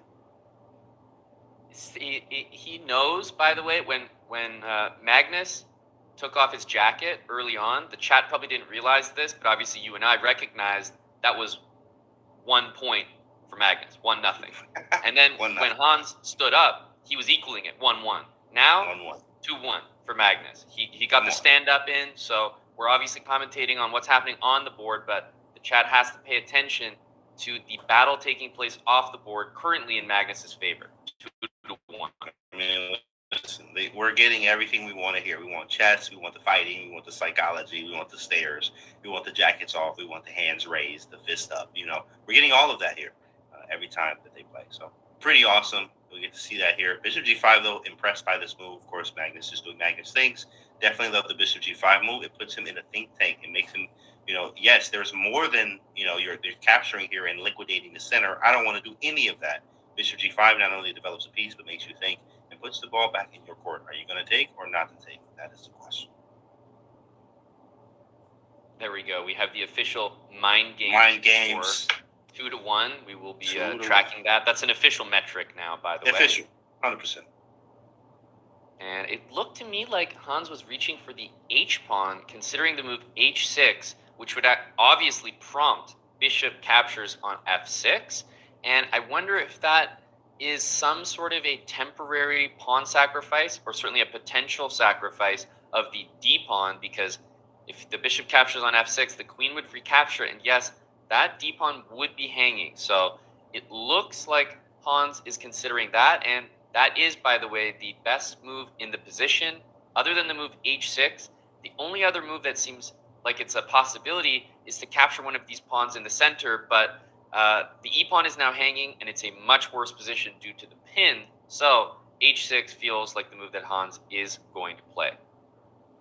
It's on the board. H6 is on the board. Slight hesitation there. Always get the slight hezzy. Slight hezzy, and then bishop takes F6. Yeah, there's no move other than bishop takes knight here that really makes any sense at all. So, of course, it's played in the position. And now the question, are you going to take this pawn on d5? It could be a full sacrifice, take it right away. You could also decide to exchange on e5. But remember, a variation here is if white captures on e5, thinking knight takes e5, I'll take on e5 with the knight. Just remember, after knight takes e5, the queen does not take back on e5, but rather bishop takes on f2 check, that long-range bishop, that's the pressure that the position has, and then you take on e1, and now black would be completely winning. So, of course, we're not going to see that capture, and instead, e takes d5, e takes d4, and I'm expecting either c takes d4 or knight takes d4 here before we learn whether Magnus is going to capture that d-pawn. That's a great question here. So now, the bishop on a7 is always a nuisance. So something like c takes d4 is appealing, but I don't like the iso pawn. I used to love iso pawns, but I try to stay away from them as you get stronger. It's scary. The plans are quite simple for the player playing against the isolated pawn, and you need to be ready. So c takes d4. Knight takes d4 obviously is a move, but it keeps that bishop very strong there. I think on cd, I can eventually play something like knight e5, or even bring the knight around to e3, which is the d5 pawn if he chooses to do that. Only thing I don't like is obviously the strong knight coming into f4. That's what happens, generally speaking, when you do get rid of the light square bishop or the dark square bishop from white side. Then the f4 square becomes very appealing for black. So lots of things to think about. Yeah, and it's important to note that if the pawn takes back after maybe c takes d4, remember, there is knight e3 as a move next to maybe try to capture on d5 with the knight, which would be a little better. I think that Hans has gone for the right idea here of temporarily offering a pawn sacrifice in order to play, bishop e6, rook d8, and knight h4 or knight f4 really quick. So I think this is the right plan for black. While it may be a temporary sacrifice, the activity and the compensation that the black pieces get is tremendous as compensation. So let's jump to the bird's eye view. This game is obviously in progress, but let's get the lay of the land of some of the other matchups here. First wanted to show this position because honestly, the matchup of Goryachkina against Magunzul, have you ever seen something like that? Look at the position on the top left of your screen. Black is moving like every single pawn here. I mean, this looks like a challenge or something. What on earth is that position? Yeah, and I was gonna say h3. I thought it was a transmission error, but h4, of course. Listen, guys, sack first, think later is what Grandfather Tao says for all of my my brethren out there that love to play aggressive chess. h4 was the first move that we play here. After hg, it's going to be hg, knight f5, and then g4. I mean, literally just pushing everything just to get in there to try to mate. That's a beautiful move, h4. Even stuff like knight h7 comes out to mind, but there's a bishop e6 there. So very fun game. I don't know how they got this opening. What happened here in that game? What is that? Completely crazy. Very fun. Completely crazy in that one. And as the chat is well pointing out, Artemiev is already down 10 minutes. So it's fair to say that Artemiev's up on time compared to usual? Yeah. I mean, usual stuff. Artemiev down, he's like a Grisha getting away, different type of Grisha. Gets stronger as the time gets lower. All right, and we see the Irdomush and Arjun game is actually not maybe as exciting as you might have expected. An early trade of queens has sort of taken the air out of that position, but in Magnus's game, I feel that we have to make another appearance here because we've actually seen a full sacrifice of the pawn by Hans Niemann, and now it's become quite clear what's going on. I thought maybe, and we'll just back up for a second, I thought that perhaps black would capture on d5, and just to give an example of what that might look like, if the bishop captured on d5, we might see something like rook d8 and knight e3, knight f4, and it feels like there's quite a lot of pressure here, as well as on h3 with bishop takes h3 and queen g6 in the position. So that's what I was expecting. Instead, we did see a sacrifice, but it's with knight f4 first, and that allowed d takes on c6. Now the bishop is actually much safer, already back on b3, and after b takes c6, knight to g3, and now Hans is down a pawn. Of course, this is completely intentional. He wanted to sacrifice this, but I'm not seeing as much compensation as in the other position because black's missing a tempo on the bishop, and the knight has already reached g3, so this is not as clear-cut as the other variation, in my opinion. I agree. It's not as clear-cut, but we do have a clear plan, I should say. Is you just got to go for mate, and there's nothing else to do here because I am down this pawn. I mean, even look at my pawn structure with pawns on a5 and c6, having 3 pawn islands too as well, down a pawn. Not the greatest here. So Obviously, I do have the bishop pair with the bishop on a7, bishop on c8, aiming at the king, but it's nothing yet. The queen on d1 defends everything, especially the knight on f3 being usually a small piece to use this advantage of like the queen on f6 and knight on f4. Sometimes you have sacrifices with knight takes h3, but not really possible with the queen on d1 still. Also, with the bishop being blocked on a7, it's hard to create something. So, I mean, even it's risky, but it makes sense. A g5, g4 is something to look out for from black side, trying to create something because you need to do something in this case. d4 is kind of loose because the knight on f3. It's obviously defended now, but if we get g5, g4 in, then we're hitting d4. So I like the pawn sacrifice, but it needs to go now. It should be 6. All right, we see. Yeah, I was going to say at some point you need development. Remember, white is also thinking of the move knight to e5. Magnus did stand up and walk around, so an official count was kept 3-1 in the mind games. 3-1. Bishop e6, the last move. There are a lot of tempi that can be won here. The first one that I'm looking at is, the knight can jump into the center of the board, knight to e5. If you capture on e6 here, if the knight captures back and black plays rook d8, I think it becomes very difficult to defend the d-pawn. One thing that white might want to do is develop the queen, but just as an example, if you play queen to d2, you're walking into a very well-known tactic. Just briefly, I'll show knight takes h3. So if you play queen d2, knight takes h3 is there. This is really common. I actually mentioned this earlier in our broadcast, I think yesterday, when the queen is on f6 or f3 for white, attacking and looking at a knight there. As soon as that knight is not defended, you always have these ideas of sacking on h3 because it takes away the only support that knight has. So as soon as a piece is not supporting that knight, knight takes h3 becomes an idea. So you can play queen d2 easily, and bishop e6 is the move that's played by Hans. I think the decision now is probably not going to be bishop takes, but rather maybe rook c1 with tempo on the c-pawn, knight e5 with a similar tempo. Those are the moves that Magnus is going to be considering, and probably the most direct, James, is knight to e4, and if the queen goes to g6, amazingly, knight h4 kind of temporarily almost traps the queen. If you notice, black would never want to do a queen trade on h5, so this would actually force queen h7, which does not look like where that queen wants to go. And there it is. 94 is on the board, attacking the queen. Nice tempo there. Queen will move away. And queen g6, knight h4, defending the mate, hitting the queen. Queen h7, and bishop c2. Ugh, that might be scary. Yeah, I do not like the look of queen g6, queen h7. And what that means is that would you ever put the queen on the e file here? Not very likely. So probably the only square that the queen really has to move to is d8. You could play queen f5. That is possible as well. But it's almost looking like queen d8 could be the best move here. And that just helps to remove the queen from the king side and make Magnus's position a little bit safer. Magnus had a little bit of time too as well. Seems to be his game having an extra pawn. The momentum, aka initiative, which is time and activity, seems to be in Magnus's favor here, especially if he keeps up the attacking. Chances here are obviously making threats. 94 hits the queen. Queen moves away, we attack it again, and then bishop c2 could follow too as well. Queen d8, yeah, that's not appealing at all, actually. Or queen d7. Yep. Let's go and check out another game, Mamedyarov against Abdusattorov. I want to say that the other games, Artemiev Dominguez and Yez against Arjun, that's board 2 and board 3, which really matter for the standings, are very, very equal, is what it looks like.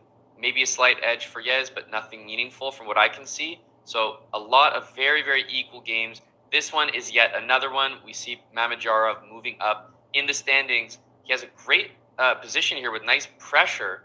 Rook to e1, rook to e7. However, if we see the move bishop b7, which I think is definitely possible here, it would liquidate. And while I prefer white, I'm not sure that it's a winning advantage. So James, on every board, it feels like it's a super equal position. But Magnus against Hans, Magnus is starting to pull away with that slight advantage due to the pawn sacrifice. So the chances for the winner of Magnus and Hans to really jump ahead in the event. And yeah, of course, a lot of tension there, guys. A lot of tension. Magnus is on the attack, as it is Hans's move. 94 attacks his queen. He's figuring out where to go. As we left, maybe 2 minutes or so ago, it feels like. But his time is still ticking. And he makes a move. It looks like queen D8, or did he go E7? He went to D8. He went back Looks like to the all house. the way back. Yep. Looks like he went all the way back to D8, which I think, to his credit, is the best move in the position there.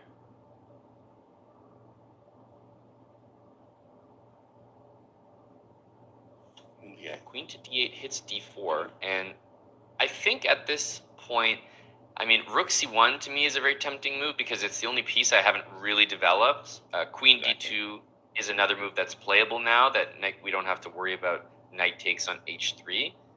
If you want, you can continue with knight E5, but why would you consider a move like knight E5 with that D pawn hanging? So I think that white just maintains the solid D pawn. You want to avoid probably capturing on E6 because it simply brings the knight to attack your own pawn, which is why I'm looking for moves other than that, which is why Rook C1 and Queen D2 are the ones that come to mind here. Definitely I'm a big fan of development, especially as you like to attack or just do anything in chess, really, but especially as attacking players. Rook C1, just get the pieces into the game. Good stuff will happen when you develop those pieces. So Rook C1 is also with tempo, figuring out what he will do next. It is possible to play bishop.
Yeah, I struggle to see. Yeah, our timer just draws quickly. It's going to come down to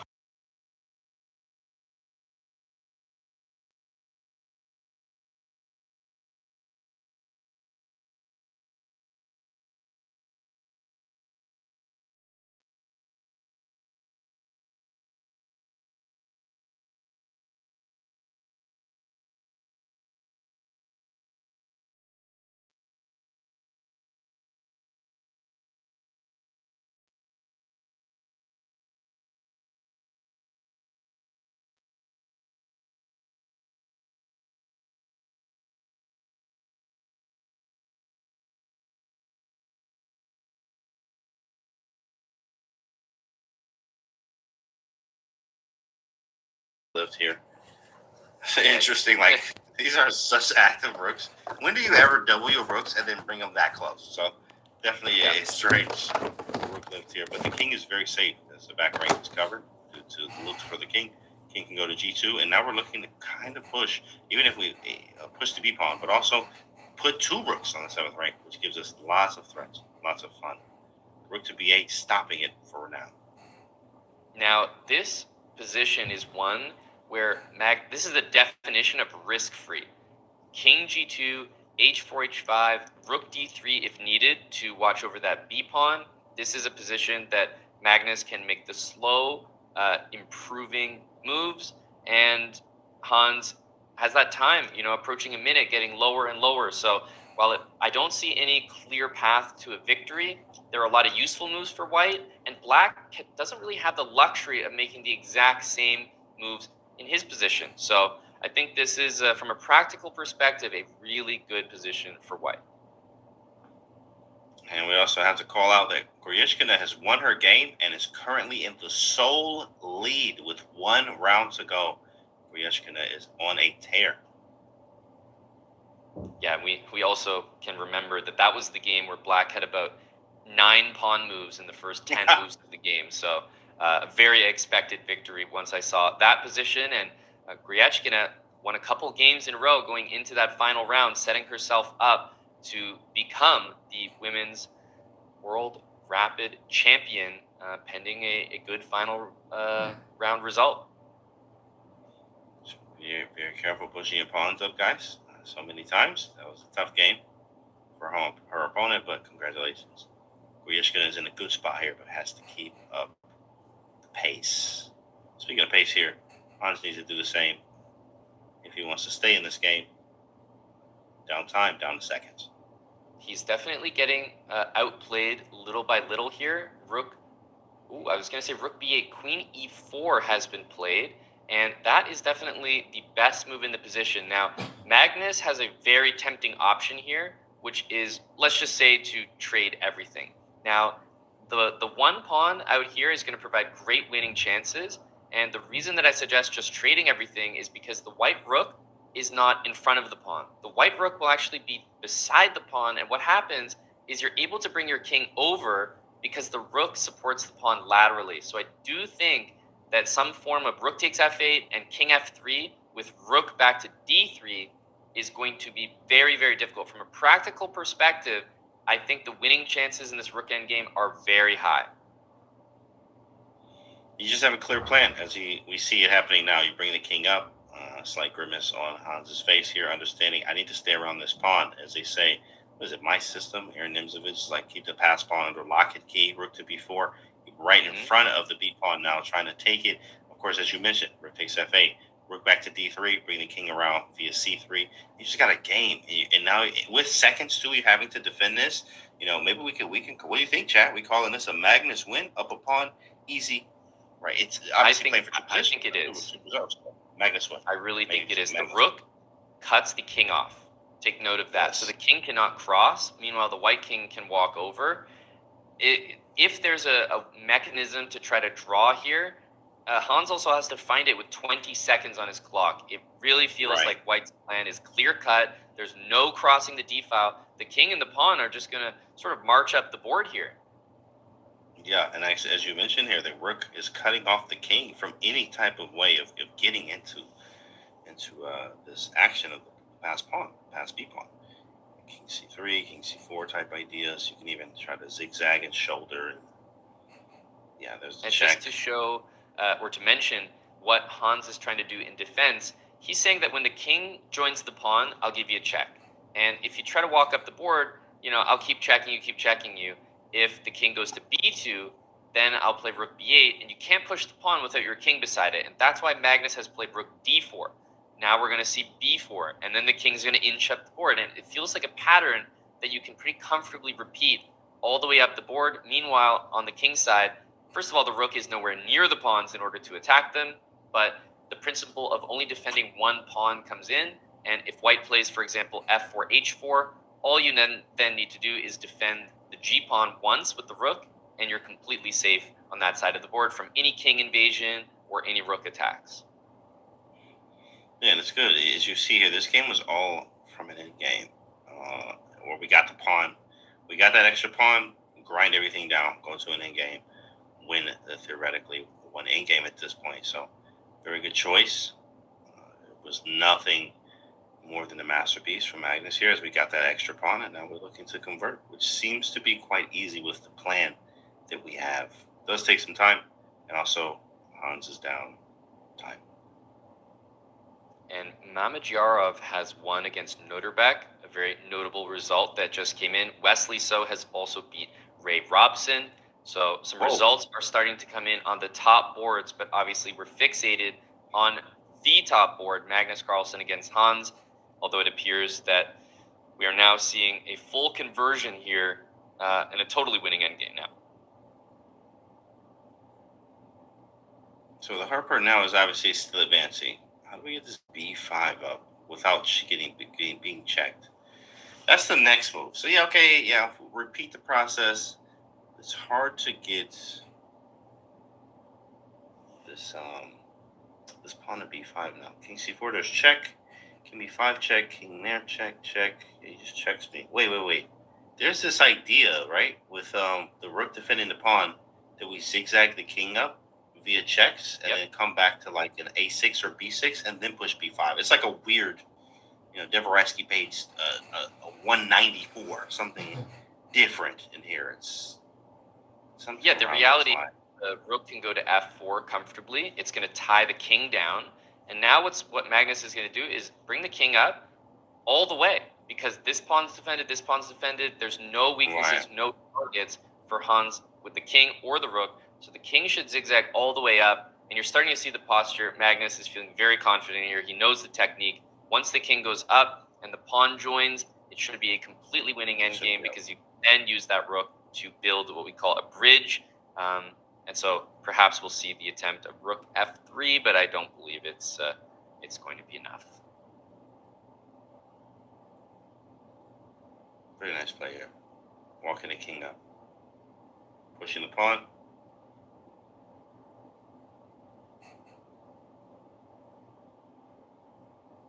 Beautiful. I think rook to e4 is the last attempt here, and so that's going to prompt Magnus to move out of the way of his own pawn, but nothing is close to happening. The king is going to keep zigzagging. King b7, making sure the pawn is close enough that in one move it can join the kings for safety.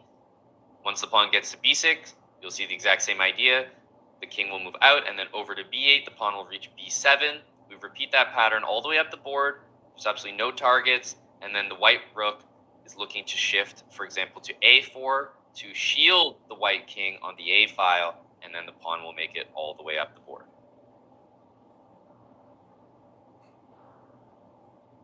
Should be a resignation soon here. You can see it in his face here. Hans understands, okay, yeah, this one's over. Just gathering himself before resignation. Yeah, the king is also tied to the pawn on f5, so it can't really participate, and just white king will waltz out, and the rook is actually stationed already to play rook b4. So king c6, king b5, rook b4. The bridge is already ready, and this is absolutely resignable, and I think it's obviously set in and been known for a while for these two, but that's the resignation, and what was kind of a one-sided affair after that early sacrifice in the opening. A win for Magnus Carlsen. He moves to 9 points, defeating Hans Niemann on the top board. Magnus with the win, and the chat goes crazy, as this was obviously what we wanted to see. We all were waiting for this matchup, and Magnus wins in vintage Magnus style, winning in an in-game there. It seemed very clean, actually. From the opening, nothing crazy, had no real chances, actually, from Hans. So, great play, we should say, from Magnus with a big win. And straight to the game with the action here. There is actually a rook on the board on A5. The live transmission is much like the Hans game against Artemiev, where there was a rook completely missing, but Yez is winning this position. There is no doubt about it. Up a couple of pawns here, and crucially, the presence of that pawn on A4 means that it's not just the same split pawn endgame. If the chat remembers, the F and H pawns is actually a draw that we've seen now multiple times in this tournament, but the A pawns on the board means that it is 100% winning. I can't see rook 3 versus rook 1. Dang, I don't know how this happened. This should be a win for Erdomush, and Yu Yang Yi against Maxime Vacher-Lagrave, I think also is in Yu Yang Yi's favor with the white pieces.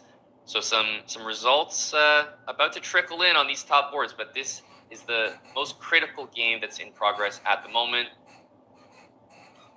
And we can see the position here on the board. If these pawns are not on the board, then we could say that this position is not so clear, right? We've seen that draw with these two F and H pawns before. However, white plays A5 and just keeps that pawn.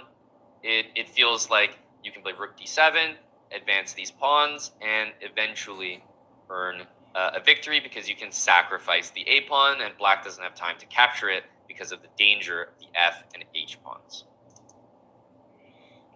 Taking down Arjun is clearly a huge feat. He's playing out of his mind this tournament, or almost is. Incredible to see the kid play.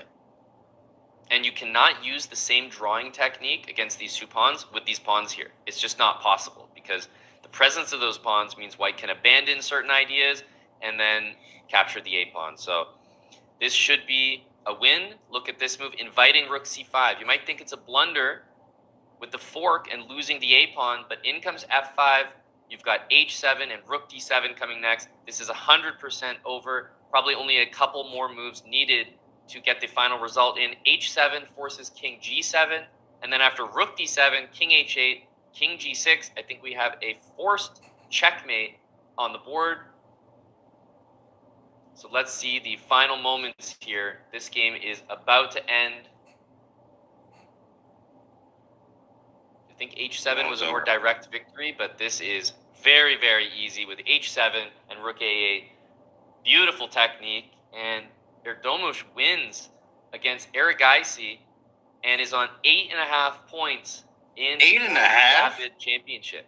8.5. He's going crazy, bro. He's going crazy. 8.5 is ridiculous in this field. He came to play. And we're catching the final moments, just the pieces being reset, and what looks like a win for Humpy Koneru over Lei Tingjie. This is a huge result in the women's section. Remember, there is only one more round happening in that one, so absolutely critical over there. Yeah, everything is shaking up in the standings on that side there. Goryushkin at the top over there. And in this game, see, okay, we got the board up. DGT relay. Queen G7 check. Trade in game. Back up one pawn. One pawn, but I'm not sure that this is actually winning because this one pawn advantage is very difficult to overcome. If the rook moves to D4, for example, white can play rook A5, and there's no such move as C4. So actually, this looks a bit difficult to play. White could maybe play even rook A8 and just sit there and wait in the position. I don't think that the black king will be able to join. I don't think the rook is able to move without losing the a pawn. Even rook d4, rook e4, you can just sit there and do nothing because there's no threat of pushing c4. Also, look at the king on g7. It's hard to get anything going with pawns on h5 and e5. Very difficult. I have to run my king around the long side of the board, which is now, liable to many checks, and f7 being weak too. In fact, sort of a backward pawn. Hard to create anything if I can only use my king. We see rook a6 moved, but hovered and let go back on a7. You can do that in chess. Of course, it means he's touched the rook, so he has to move it, but he can still decide on the location. Touch move. Yeah, probably repeat.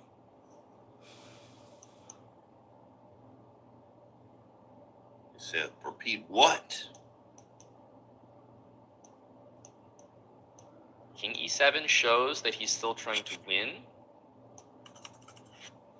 Hard But to get after around. rook a7, if the rook comes Right. back to d7, you are giving up the a pawn here. That's not something you want to do, so it's very difficult to make any progress here. Yeah, with the king. You can try to walk the king out. You're giving up f7, which is very risky, but he may be going for that. Oh, that check was terrible. Apparently that's winning. So king d7 check, king c6 you take. Is that winning? Apparently, I guess it is. I guess that's what they're saying. That's crazy, man. Like the c pawn must be super strong or something. Yeah, king c6, rook takes f7, and the c pawn all of a sudden goes. Remember, if the rook tries to get behind the pawn, black can also play rook d7 to c7. There's so many ways to cover the c file, and meanwhile the king is absolutely cut off on the d file. That is a rare case. Usually it's never like that. That's like a rarity here. We're like just pay that. I guess because the center's blocked. Center being blocked like that with the pawns, and then us having the d file too. It's incredible, actually. King's cut off. He goes right back. You can go rook d7. Check. We block. And Yeah, push. at the moment, rook That's d7, crazy. if you did, the king just comes over and takes the pawn. So that one doesn't quite work. If the pawn was one step further, then that would be a great idea. For now, rook to c8, and it looks like the king can honestly just kind of waltz straight on in. King e4, king to d3. In game.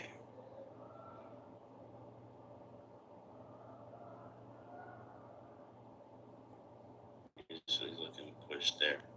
And there's no, I mean, it's crazy how the pawns restrict the king on e6 and h6 there. Rook takes F5. a3 a threat. f5 just cannot happen.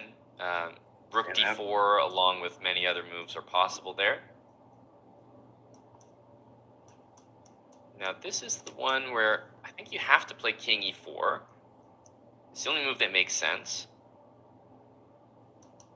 And the rook is likely to go back to c8 here. Although we could see rook d6. Rook d6 tried. And now there's an idea where white captures on e6. White plays rook back to c6. Sacks the rook for the pawn and then tries to win with these two pawns. But, black has many moves here. For example, a3 is hanging. And then maybe the f pawn would be hanging after rook f3 as well. Wait, was rook d5 an option? No, he just had rook c6. Well, maybe. I don't know. Rook d5. My idea is rook c5, but I just don't want him to go. Wait, he's reaching for the rook. He goes to f3, taking the check. This looks like the most logical continuation, making sure that those pawns do not stay connected at all.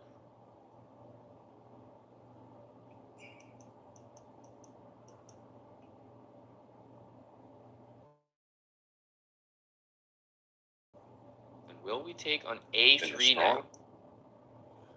That's the question after king g4. The other option is to play rook f5. It felt to me like rook f5, capturing e5, capturing h5 made some sense, but it's very logical to take a3 because now you have 2 passed pawns. The eval bar didn't like that too much, I guess, because giving up some chances to The eval Yankee bar is going here. up and down every single move. every move. Reps, bro. Reps from the eval bar here. Apparently that was not the move.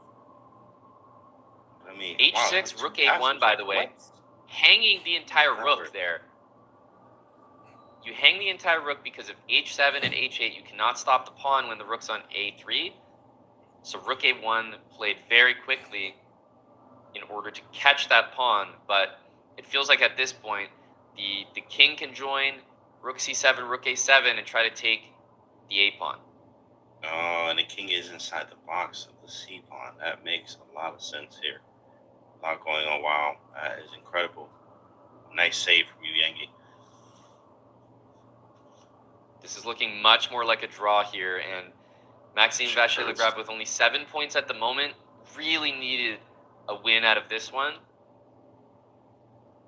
H7 played, of course, to distract the rook.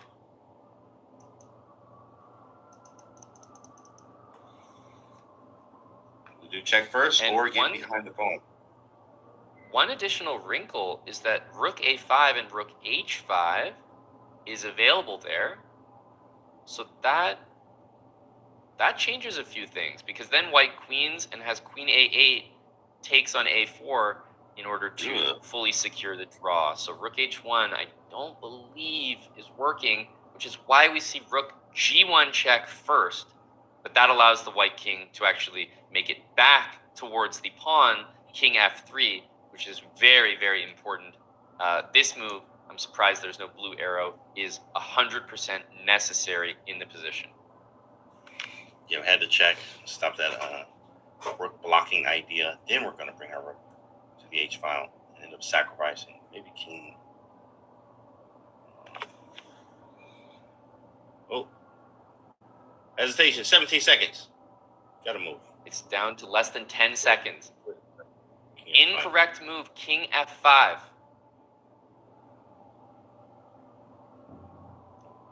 King d6 Wow, from Maxime. King crazy. d6, Winning. completely D6. correct. And why does this matter? If you take this pawn, then rook c4, there's also rook c7. Takes push. Oh my goodness. That's why it's wow. King d6. What a move. Now you can take and bring the rook around. Crazy. 5 seconds. 4 seconds. Ooh, wait, did he flag? No, he Second on the didn't. clock, he made that 1 move. second on the clock. King e6, it's barely staying on the square. The move c2 looks like it wins the game here. C2 check and you run the king anywhere, really.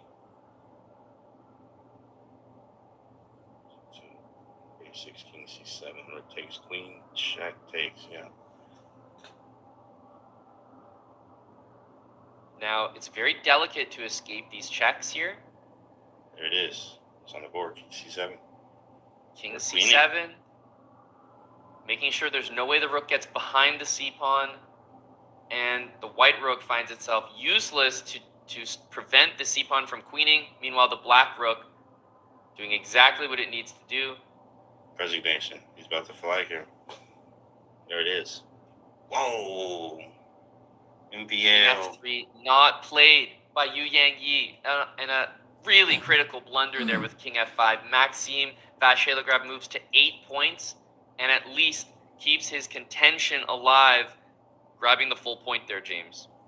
MBL gets it done. Of course, the time was an issue. When you have time pressure, I mean, it's just tough to play these in games very accurately. Classical game, 30, 40, 50 minutes on the clock, much easier to do. MBL, the big win there. Take a look at the standing, or the section pairings here. What happened? We'll look at the standings in a minute. Magnus with a big win over Hans there. We watched that one. We really didn't have any trouble that whole game there. Then we saw Artemiev and Lanier with a draw, and then some more wins all the way down. Only draw was Artemiev. Ardomos beating Arjun. That's crazy. Magnus with 9. Looks like he's going to face Ardomos. Wow, that's probably exactly what's going to happen because he already played Artemiev. And a lot of 8s down there with still 2 rounds to go. That's a lot that can happen in the standings. Big shakeups there. Even someone down there like Shaq Nadirov all the way down there. Still put up some big numbers in these last 2 rounds. Grishkina winning, putting her in sole lead right now. Humpy from India beating Lei Tingjie. That puts her right at the top 2 as well. Caruana loses to Zhu Janir here. The Mazichuk sisters did not do what they came to do. One with the draw, one with the win. And then Stefana and Tanetta actually loses as well. So 8 at the top. 8's looking great. The great 8s. Anything can happen with 1 round left. This is where everything comes down to the wire, to the line. If you're on the other side of the page, unfortunately, it's not there for you. But if you're on that first side, I mean, there's a lot of ifs, ands, and what happens, what if that, what if this, what if that. We're going to see that. We're going to spend a lot of time on the women's section here, as this is their final round. We will have a champion in the women's section after this next round. So we're going to take ourselves a break. Make sure you guys just, calm down, get ready. We definitely have some big games up coming ahead after the break.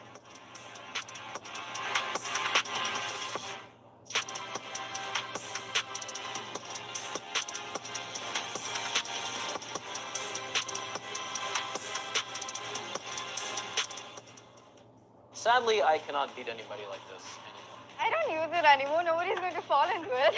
Maybe the trap that I learned was not that big of a trap. Honestly, it worked like a pretty long time. I was like, guys, maybe we should start picking up on what's happening here, Yeah, I know this one. I remember this because it's so vivid. I was playing my first inter-school tournament, and a friend of mine who was a very good player told me that if your opponent repeats the Petrov, at that point I didn't know it's Petrov, but if he takes this, you can put your queen here, knight goes back, and you give a check and you win the queen. This was the first trap that I learned, and for years I was of the opinion that knight f3, knight f6, knight takes pawn, you have to play d6, knight e4 is a mistake. But turns out the modern engines now have say that this is playable after queen e2, queen e7, queen e4, d6, d4, takes. This position is actually not so bad for black. In fact, if I'm not mistaken, Harika played it in one of her games in classical chess. So, yeah, maybe the trap that I learned was not that big of a trap. Hi, I'm Carissa, and this is the first chess trap that I ever learned. I'm going to explain to you guys today, Scholar's Mate. So we start with e4. Black play e5. Point of e4 is to get this bishop out. So bishop goes to c4. Let's say black plays like knight c6. c6. Now white can go queen h5. Now maybe black's like, oh, that queen's so far out there. Like, let me get a bite of it. Plays like knight f6 to attack the queen. And then you could take on f7, and that's checkmate. Yeah, I won like a bunch of games like this when I was in first grade at my elementary school chess club. How long did the trap work for you? Honestly, it worked like a pretty long time. I was like, guys, maybe we should start picking up on what's happening here, But it gave me a huge boost of confidence in my chess club. And then I won the prize for like best first grader. So I know.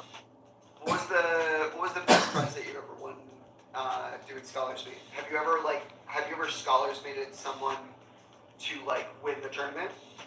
Oh no. I feel like, once you're past 200, you stop falling for Scholar's Mate. Yeah, when I was a kid in the year 2000, basically if you're born before 2000, you're like a normal person, and if you're born after 2000, I don't even understand how that's possible. I'm born in 95. So when I was a kid, I learned this trap. I would start with pawn to e4. They would respond the symmetrical, e5, most normal way. I would develop my knight, attacking the pawn. They would develop their queen's knight to c6, defending the pawn, the most common chess position forever, literally, since the inception of chess. And then here I would develop my bishop, and I'm just ready for some development of one of these two pieces. This is also known as the Italian game. When I was 7, I don't think I knew that. And then my opponents would develop their second knight, which is what you're supposed to do, also conveniently attacking the pawn. Then I would be like, they're so stupid, they fell for my trap. Knight to g5. What I didn't know, ignorance is bliss when you're 7 years old. All of this has been studied up the ass. Like, there's just dozens and dozens of moves you can memorize here, but not when you're a 7-year-old who's rated 700. You attack this pawn, and they block it, and so you take, and they're supposed to move their knight here. They can also play pawn to b5. There's all sorts of moves, but most people just take the pawn back. And they think that's the end of the story, but you actually sacrifice your knight. This is called the fried liver trap. They take with the king. Now you attack the king and the knight at the same time with your queen. And the best move for them is to bravely walk the king into the center of the board. White is still doing well here. You keep pressuring this knight and you keep attacking. But a lot of people would fall for this trap. In my very first tournament, I won my very first game like this. My opponent walked the king to safety, only to discover that the king is not safe at all. And I probably beat that child, and they never wanted to play chess again. Good, chess is cruel. Sadly, I cannot beat anybody like this anymore, but that's the fried liver trap. Hi, my name is Tawny, and this is the first trap I ever learned. I'm going to teach you. So, as black, when I was younger, I used to play the own sometimes. This is b6, bishop b7, early fianchetto. White would take the center, and bishop would go to b7, bishop goes to d3. Sometimes the knight can go to c3. And many people here would actually go f5. Idea to attack the pawn in the center, and then if the pawn takes, then there's bishop takes g2. But watch out, because of queen h5, and then because of the king is checked, right? And black is trying to trap the rook. Now we have to defend. The pawn keeps taking. You can't take back because this will be checkmate. It's like double checkmate. And so basically now black would be losing because the knight will come out. And then there's this really, really nice move here. Pawn takes h7. And it might seem that you go g7. Now the knight takes the queen. And then you promote to another queen here. But this wouldn't be as efficient as if, I'll go back to the original position, if you take on h7, and then after knight takes, you go bishop g6 and check. So really, really It's a sick trap. I never, yeah. like, you're the first one to explain that trap. I mean, I don't know. My name is Jules Gambit, and I'm going to teach you the first chess trap I ever learned the hard way. This was during my first tournament back as an adult. I was playing a classical game. I thought I was very, very clever. So it was, I believe it was black move here, here, and then I got hit by the, the very fun. And what was going through my head, I was like, wait, but this is the Rosalimo. Like, this is theory, And it was not. I ended up having to lose my bishop. So white goes d4. It is actually a bad trap because it just gets worse if white doesn't fall into it. So you give up a pawn, you place the bishop here. White makes a developing knight. You give up another pawn, and you give up a knight as well. So white, like the hope is that white takes here, just bats here and takes here. And now the point is you take here, white takes here, and you take here. The funny thing is, even after the trap, okay, black is of course winning, but it's not as easily winning. Really? Why is it not as easily winning? Because for the queen, white still has 2 pieces, and at an amateur level, I think that can still save a lot of games. Hi, I'm Divya Deshmukh, and I'm going to teach you the second trap I ever learned. The first one is queen f7 mate, so I'm not teaching that.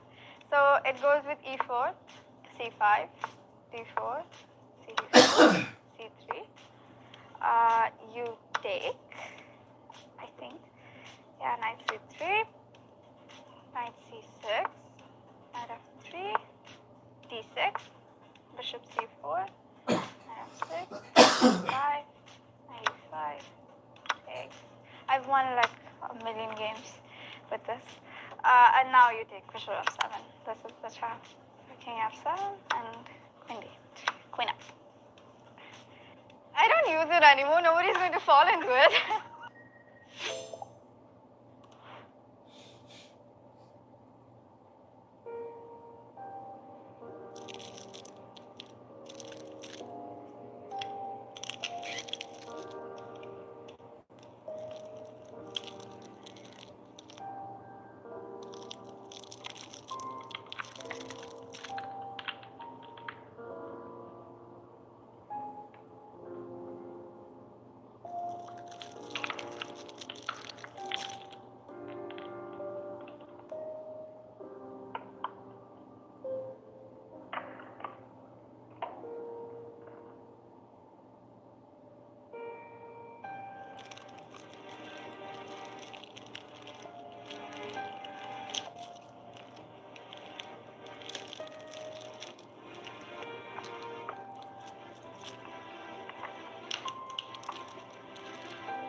Welcome back, guys, to the FIDE World Rapid Championship. It's time to crown our women's champion. I am FIDE Master James Cantor III here, joined by Grandmaster Amon Hamilton. We got to look at some pairings. Ambo, hey, it's time. We're going to crown the women's champion today. And, of course, the guys have another round. That's right. Yeah, we have the, first of all, the pairings in the open section. Not the final round, but the penultimate round. And very important, Magnus Carlsen with the black pieces in the lead right now is playing Erdonush, the youngster who has been performing exceptionally well. Artemiev, who has been leading for so long in the event, is on board 2 against Sindarov. MVL against Wesley. Hans is playing Mamedyarov. Shimanov against Lenier at 8 points. And we do have Jan Nepomniachtchi, who has won a couple games in a row and brought himself back up into the top 6, but truly at 7.5 points, does not have any chance at the gold medal contention, as Magnus has 9 points and will surely look to increase that. Absolutely. Even the draw keeps him up there at the top here. Goryushkina looking to take it all, basically, with a win here. We have 3 players with 8. That is Goryushkina, Humpy, and Zunjanir. The win there is saying, I'm at the top, come and get me. Could be tie breaks. Tie breaks are possible. Then we have to look at our tie break format again, once again, all the way down. Then we have some other players here that can just get 8, but 9 is where it's at. Even 8.5 could do it, but it's going to send someone over to the top. Yeah, it's actually, it's really interesting how the pairings in the women's section have kind of taken shape for this very final round. Obviously, Zhu Jin'er against Tan Zhongyi, very familiar and friendly with one another, both being from China. But yeah, what I mean about the pairings is that the 3 players who have a chance at first place are not playing one another. There's no pairings, no matchups. And I'm trying to think, but I don't think that they've all played each other already.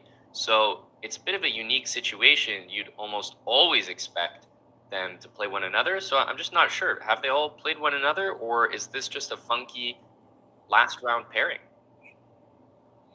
Yeah, just got word that they have all played each other. Yep, they all played each other. Nothing we can do about it. So, but it is definitely how it goes here, especially when players have the same score. You just got to pair them with somebody else. That's what's happening here. So maybe someone has a quote unquote easier pairing, but at the end of the day, if I'm that easier pairing, you might want to don't underestimate them. Right. At the same time, this is the last round for the women here, so someone will be crowned the champion. We're just gonna always just it locked in. I mean, she's never. I don't think she has another expression. Right? Always, it's just you love to see it. She comes to play her best chess here, and it's showing still today. Will she win this final game? Who knows? But we will see. The black pieces don't want to really take any risk here. We want to take what we can. Go from there.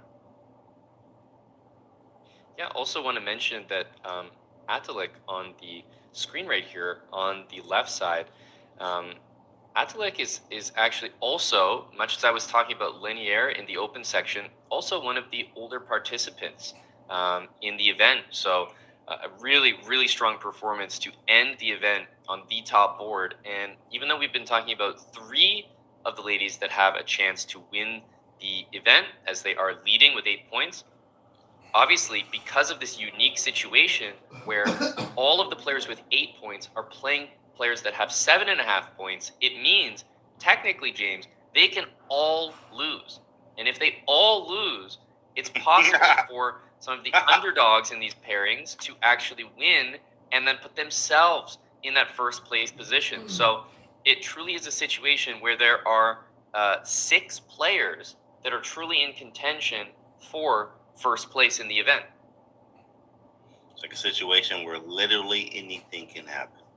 And it is possible for a tiebreak, and even Armageddon is possible too. So we'll see if ladies are going to fight and duke it out here in the final round. Nerves are heavy. Chess needs to be played. Got to control yourself. Stay calm. What got you this far? You got to do it one more time. Game's about to start. Chad, do we have any predictions? Anyone going to take it clean? Do you think we're going to have a clean one here? Or do we have some tie breaks? Everyone loves some tie breaks, but who knows? Yeah, the World Rapid Championship for the Open is going to be decided next round. There are 2 more, but our focus is going to be on the women's section here to start things off, because we are ultimately going to learn who is the champion as the action gets underway. Top boards in both sections, and we see knight f3 and d5 here as we go to the bird's eye view, James, and a lot of important results still to come. And here we go. We have a knight of 3, d5, c5 type of idea. This is sort of Kali-ish, actually. It's a fun opening to play in all count controls. a6, that is a rare line that is really annoying to Kali players, actually.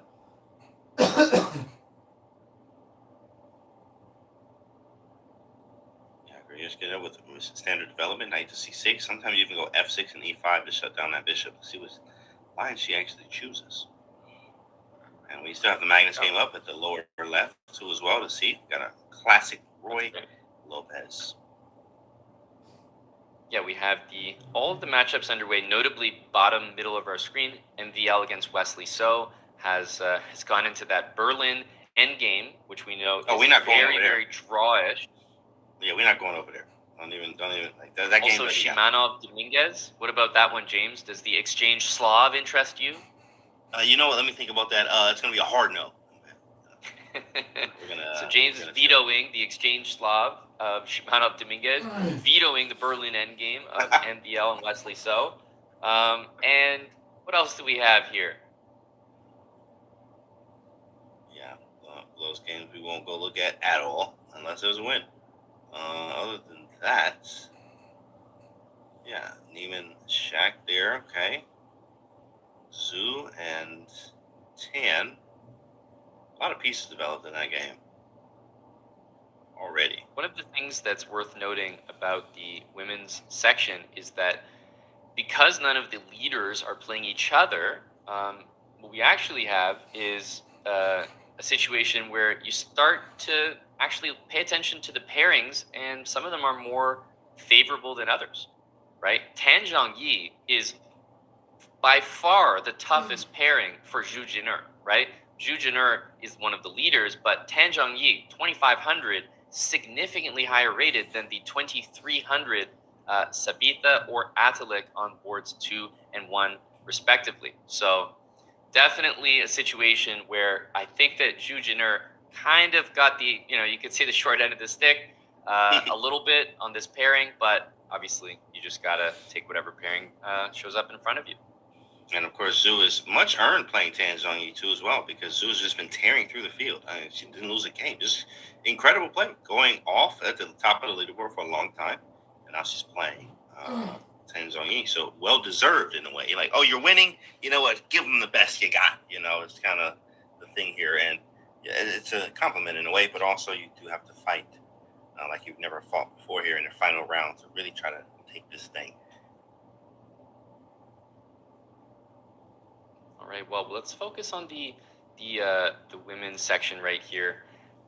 Reading the chat, obviously everyone wants to see Magnus, but we have to, respect Magnus's wishes. I think he made it clear he doesn't want the camera on him. We all saw that clip, and so we just have to respect that here this round and focus on the women's section. So we'll go ahead and do that and start with Ekaterina Atalik against Goryachkina. Let's have a look at this position because it's a very interesting way to start the game. B3 and bishop B2, right? This is definitely not a top opening. And then immediately with knight E5, what do you make of this, James? Because, we could see development. Knight D2, bishop D3, castles, but an ultra direct knight E5 into the center of the board. The intentions are known. Do you think that Atalik is just absolutely going for it here? Are we going to see a potential F4 to support the knight behind it? I think she is all absolutely going for it. This idea here stops any type of bishop f5. Well, not stops, but bishop g4 is never happening, obviously. Bishop f5 can still be played. Maybe she's going for that to stop a potential bishop d3, because my next plan is moves like a3, bishop d3, knight d2, castle f4, and just go for mate. One of those openings that are very fun to play, especially in faster time controls. You can play them in all, but your plan is very clear. We do want to just go for the kill here. And we do have a capture on d4 first, to not allow a dc5. He takes d4, and now let's see what Goryachkina comes up with next. Yeah, I'll just back up a couple of moves to mention a few things about the opening. Black played the move a6 here, which seems unusual. Why would you move a pawn when you could develop a piece? However, if Black plays knight c6, it is very standard here for White to actually include bishop b5 before bishop b2. And if you play a6 now, this is a position that you can play d3, knight d2 in a very, very solid position for White with targets thanks to these double pawns. So this is something that usually you want to avoid, and a6 has become standard in order to deal with that. d4, and we saw knight e5, and finally capture on d4 followed by bishop to f5. We can see the idea. It's going to be e6, and in my opinion, Goryachkina can be very satisfied with the opening of this game, and that's because the bishop has reached the f5 square. If the bishop was on c8, James, I would say bishop d3, castles, and White has an amazing attack, but as we can see here, this bishop will not earn the d3 square without an exchange, and Black will just play rook to c8, bishop e7, castles. There's great pressure on the c file, and it seems like the bishop is either going to go to e2 or on d3 where it's going to get exchanged, and I really don't see anything wrong with Black's position. Yeah, you'd love to have, aggressive and fun type positions where you're actually doing a lot of attacking. For instance, the move g4 from White here would be very fun to play, but if we're not able to get the type of attacking chances we're looking for in the Kali here, then none of this is a failed opening, but Black's fine, is what we say. Black's just fine. Black's able to consolidate or make trades and play for 2 results sometimes. So, depends. Knight d2 is on the board, could still play g4, h4. I've seen that happen a lot in these Takali type setups with the bishop on f5. Usually Jobava is too if the bishop's on f4, but bishop's on b2 is a little bit different. But knight d2, Goryachkina's move, how is she going to respond is the question. Bishop e7, bishop d6. I remember bishop d6 and knight e7 around to the other side of the board being an idea. But you still have to be careful. Yeah, if you played the move, for example, bishop e7 here, just to put a move on the board, and White develops with bishop e2, because I don't really know if bishop d3 is the plan, then you also have to remember taking on e5 and just jumping into the middle of the board. Like, Black is doing perfectly fine here with rook to c8, queen c7. There's no danger. The bishop is actually blocked by White's own pawn on e5. So I think that Goryachkina has a lot to be happy with here. And actually, knight takes e5 has been played immediately. I think we're going to see knight e4. Okay, so it's the exact thing that I just showed, except played initially. With a small tempo difference there, because now g2 could be hanging, because the bishop on f1 can't really move away. So this was not the Kali that Black was looking for, or that White was looking for, in fact. Usually you want that aggressive type of setup where you can sacrifice and do some kingside attacking. Now, yeah, Black's just fine. Black's doing well. Whoa, I had a switch up here. Whoa! Yeah, we're moving over. Covering these leaders here in the women's section. Knight to g4 was played, and Zhu Jiner now has the opportunity to play knight takes d5. You see that blue arrow. Let's take a couple of steps backwards here in this one. The move f4 was played, and that might look strange because you see f4 and you're thinking to yourself, well, hang on a sec, why am I giving myself a backwards pawn on e3 for no reason at all? But f4 is played, threatening f5, trapping the bishop. The blue arrow indicating bishop g4, the only move not played. Instead, knight to g4. And now, let's show knight takes d5, and obviously why this move works. It's very simple, actually. If the pawn takes, you lose the queen behind it. The knight also defends e3, by the way. And if bishop takes on d5, queen takes g4, you have e4, e5 coming with double tempo on the bishops, not to mention f5, f6. So this is a clear mistake in the opening from Tan Zhongyi. We were just talking about how this might be the most unfavorable pairing, but I'll tell you what, James, it is the most favorable position. Yeah, favorable, unfavorable pairing. Watch this, right? Knight takes d5 on the board is very, very strong here. Highlighting the fact that bishop kind of overloaded in a way. Knight takes d5, bishop takes queen g4. Very, very strong. Scary. Scary stuff. Lots of nerves, I believe. It really is the case, James, that you kind of have to be thinking tactically here. Because, to be honest, it's not difficult to calculate once you see it. But you need to even see the idea of knight d5. in order for it to work. So Oh, absolutely. 495. There you go. What a move. There it is. Brilliancy duly awarded here. So queen b8, I was thinking, and now I guess you do like f5, bishop d5, queen g4. Well, no, f5. There's bishop h2. So yeah, you have to be accurate still. Yeah, let's put a queen move on the board. Perhaps instead of queen b8, queen a5, just to actually hit the knight with the queen as well. The reason that I think that Zhu Jin'er was spending so much time is knight takes d5 is a move that white is looking at thanks to the rook. And it's easy to calculate bishop or pawn takes on d5. The difficulty is actually queen a5, and now there's really only one move that's playable. When you think about it, maybe it's not that difficult because this is a threat and you've got a hanging knight, but to see this all does take some calculation, and Zhu Jin'er did a great job with it. h3 would be the move that needs to be played here. Knight e3 is not possible, and if black takes back on d5, no matter what, we're going to capture on g4. Beautiful. Beautiful here. So you missed that one. You could see queen b8 to try to stay on that diagonal. It's really only two moves, actually. I mean, okay, you could take the knight. You could play queen c8, but that doesn't make any sense. So yeah, it appears that in this one, white has a dominant advantage early on. Tan Zhongyi could also go even further wrong here. Queen a5 was just played. h3, a blue arrow, but played immediately by Zhu Jin'er. It takes hg4. Yeah, really strong idea here because f5 is going to be even stronger. It's just going to be annoying. f5, f6 is a plan. I mean, look at the pawns. Look great in the center there. One thing to watch out for is, okay, the grab and go type of thing is a2 is hanging, I guess. Like if you want to grab a pawn, I guess you can have it, but, not the greatest pawn to be capturing, but it is a pawn.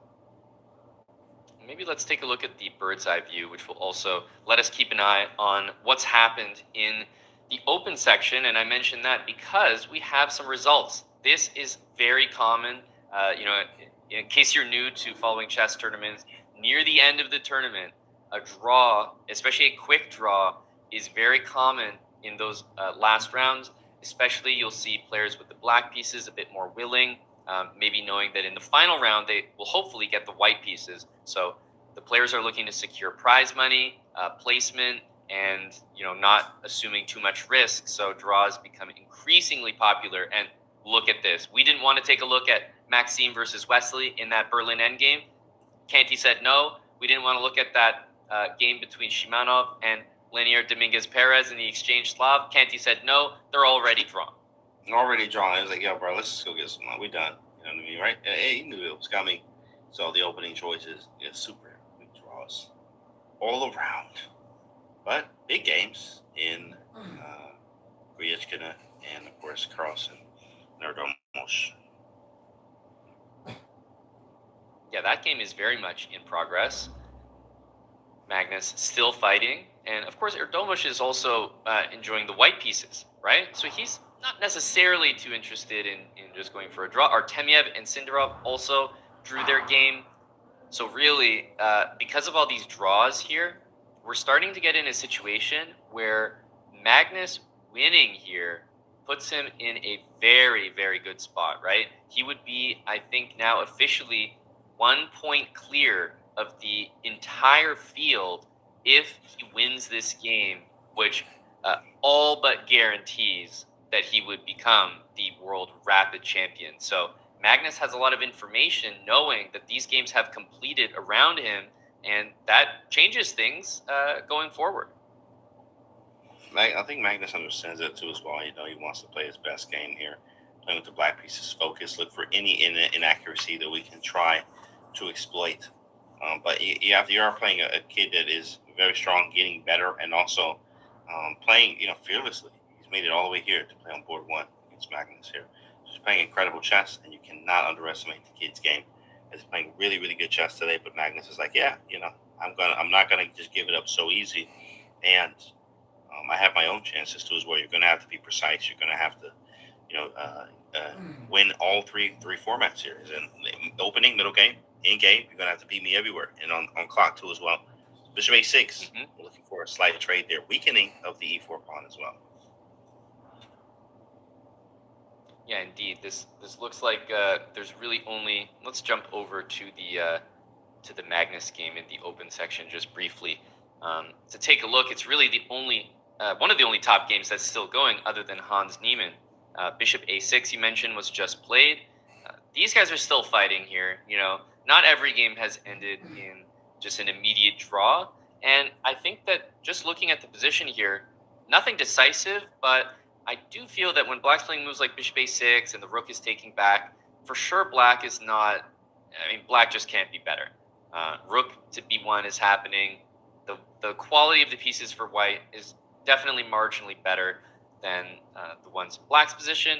White needs to watch out for the e-pawn, which is why Queen c2 was just played, in order to defend e4 and also put pressure on c6 in the event that these pawns in the middle are exchanged. Now, a common move to get rid of a knight on f5, James, is g6. But g6, you also invite knight h6. So it's not clear that Black wants to do that. And for that reason, maybe this knight is a bit more annoying than you might think. However, queen c7, maybe he's looking to just double rooks on the file and kind of ignore what's happening over there. I also like the fact that c4 is a nice square for anyone to grab, really putting something on c4, preferably if I'm Black playing here. Would love to get a knight to c4, hence I did like the move Bishop a6 to try to get rid of some of the light squares, or try to gain control over some of the light squares, getting rid of that light square bishop. So now Rook takes, it may see knight takes, threatening stuff like knight to c4.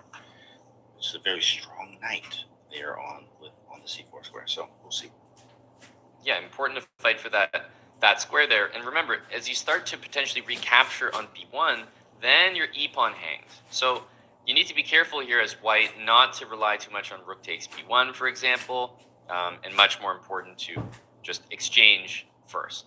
Or maybe give up the file entirely, but then I don't really understand the move rook to b1. So I think we're going to see rook takes b6. That would be my guess, unless we see a move like knight g3 just to add more support to the pawn there, because I don't think that we want to exchange. That would hand over the c5 square to Black's pieces. So I think we can leave this one for now. It looks equal. We might get a draw on this board the way that some of the other games have finished, but it certainly won't be as quick. The players are going to play quite some moves and continue fighting as we rejoin the women's section and ultimately take a look at these top boards that are going to decide our champion for 2025. Let's jump right into Zhu Jin'er against Tan Zhongyi, the biggest advantage that we can see on any of the top three boards. And queen a4 was just played here. Bishop e1 put some pressure on the queen. Queen a4.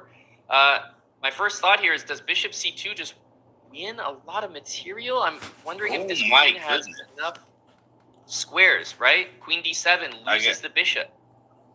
Queen b5, I guess, is the only way. a4, there's queen b4, knight e4. Jeez, that's just GG. Okay. She cooking. Where did this might be completely over. Queen takes b2. There's just rook b1, and you're winning the knight. And as you pointed out, queen a5 or queen b4, there's definitely going to be not only a knight discovery, but maybe something with f5 as well. Hitting the queen, and for example, knight e4 would also hit that bishop. So I actually think it's fair to say, after the move bishop c2, by the way, queen b5, a4 is on the board. Black is going to lose the queen or lose a piece here, and that could put Zhu Jin'er in an amazing position to at least contend for tie breaks for first place, if not win outright. This is a miniature. 20 moves. 20 moves here, up a piece. Rook b1. I guess you're saying I'm going to get what I can for it, but what else are we getting? Oh, she's going to go get e3. Okay, I see it.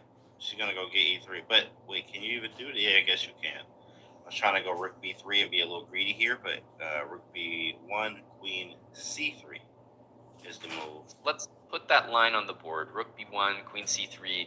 We'd love to play rook b3 if it's not possible, so rook takes b6, queen takes on e3, and you can see after bishop f2, queen takes f4, maybe it's not so simple. Weirdly enough, rook f2 might be the correct move to save the pawn, but if not rook f2, I think perhaps king h1 is a little bit more reasonable to play, so at least the queen doesn't capture on f4. But it's not as clean of a win as you would want here for white. However, it's a full piece, and white has a massive advantage here. And Tan Zhongyi is just honestly playing for tricks at this point and trying to take as many pawns as possible. She's trying to take as many pawns as possible. Her queen takes e3 is with check, so at least I get 2 for the piece. Trying to catch a third too, but you just said to none. Yeah, queen takes e3. I think is the move. The one thing I'm looking at actually is queen takes e3, bishop f2, queen takes f4, g3. Oh man, that is nasty. Did I just lose another piece? Queen f6, queen g5. g5, yep. Rook takes. We take on d6. Bishop takes g4. Pretty much the only move. The queen is hitting d2, so I believe that you have to play queen. Well, it looks like you have to play queen c1. But then, you know, am I kind of getting ahead of myself? This is completely winning, right, James? Like, I'm just want to make sure. All the pieces, I gotta be winning, right? I got 2 of them. I'm just nervous about bishop f3, queen h5 if this knight moves away, and I'm worried about rook e2. I mean, it's 2 pieces. It's crazy. I'm even like having doubts here, but It's I think all on this the board. is why. It's all happening right now.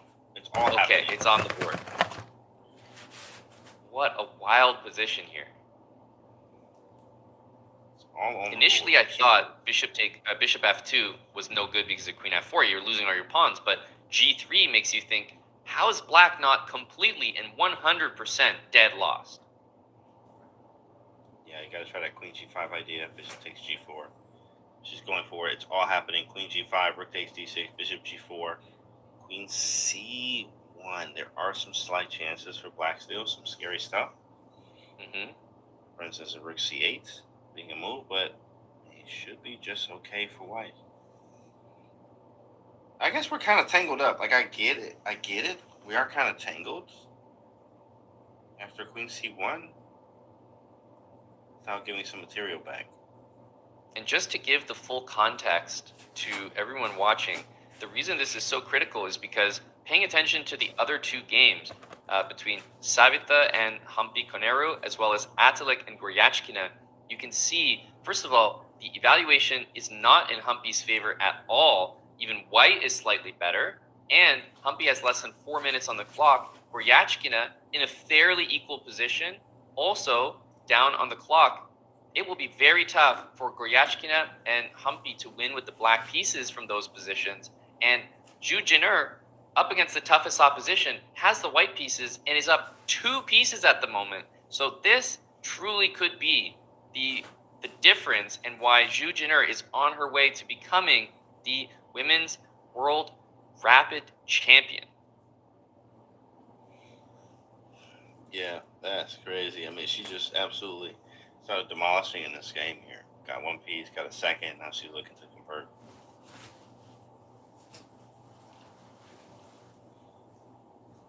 And as we see on the bird's eye view here, guys, looking around the board. Mm-hmm. I really like the treatment of the game by Zhu Jin'er so far. Meanwhile, it has to be said, Atalik and Savitha are playing really well in their games, holding their higher rated opponents, defending champion Hampi to pretty much no advantage to speak of.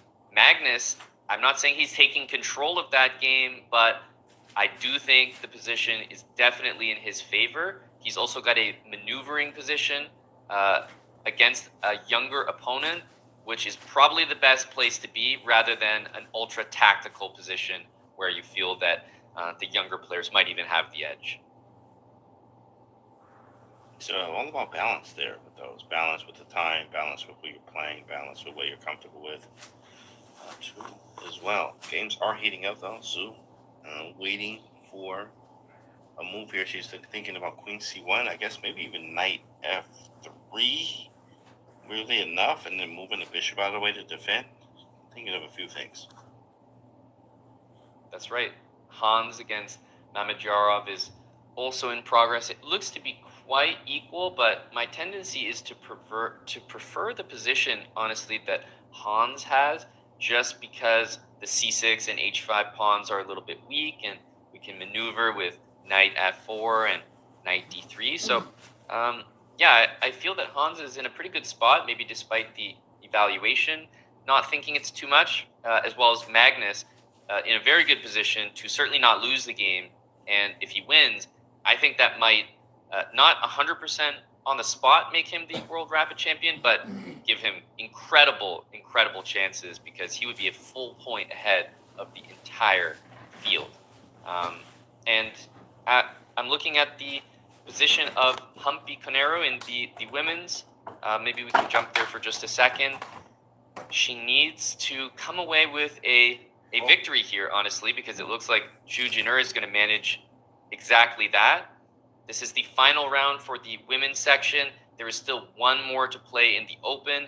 So obviously our attention is on finding out who is going to be the World Rapid Champion in the women's section. Bishop e3 just played. Trying to get this pawn to move, James, because then, there might be a queen takes g6 idea, that long range.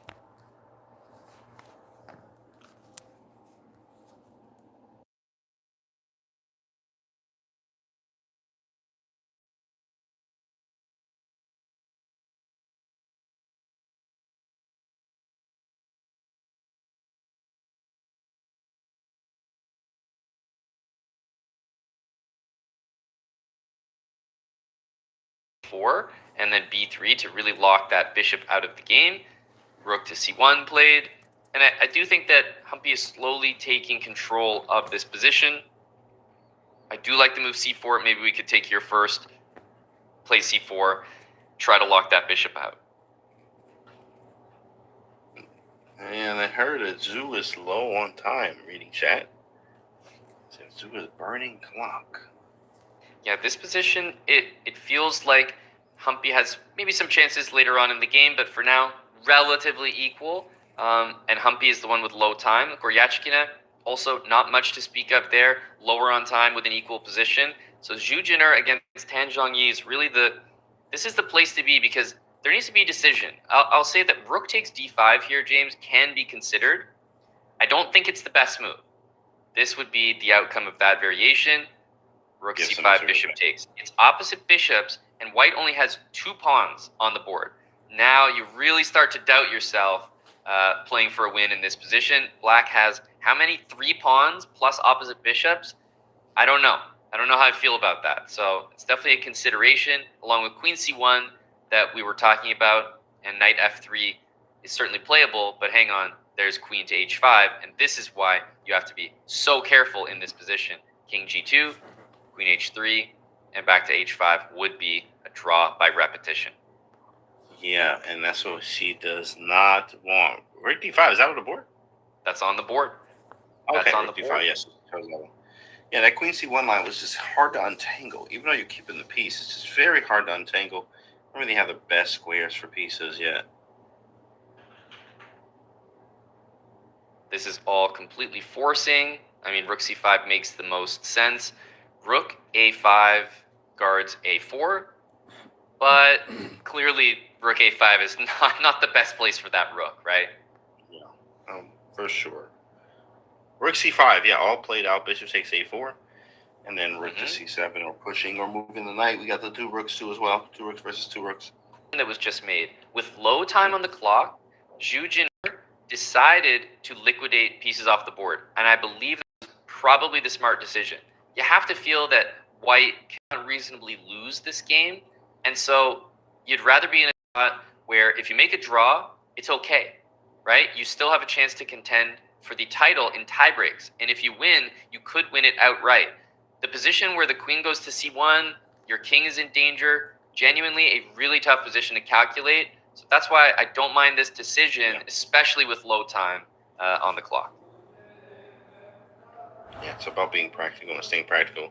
Also, low time. Really don't want to mess this up.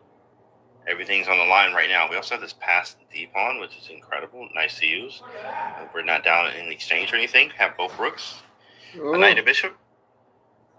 But down 3 pawns. Trying to make it work. Yeah, under 2 minutes here. B5, nice move. B5 played, which is not the move you want to play. The bishop on A4 is not great, but of course, this does keep all the pawns together, so I do understand it from that perspective. Fast move. Push! Push that fast pawn. I was going to say that bishop on A4 is blocking my view of the clock and also blocking Zhu Chin'er's path to actually press the clock. At the same time, rook d8, it's just slightly attacking the pawn. And what do we have? Where does she go?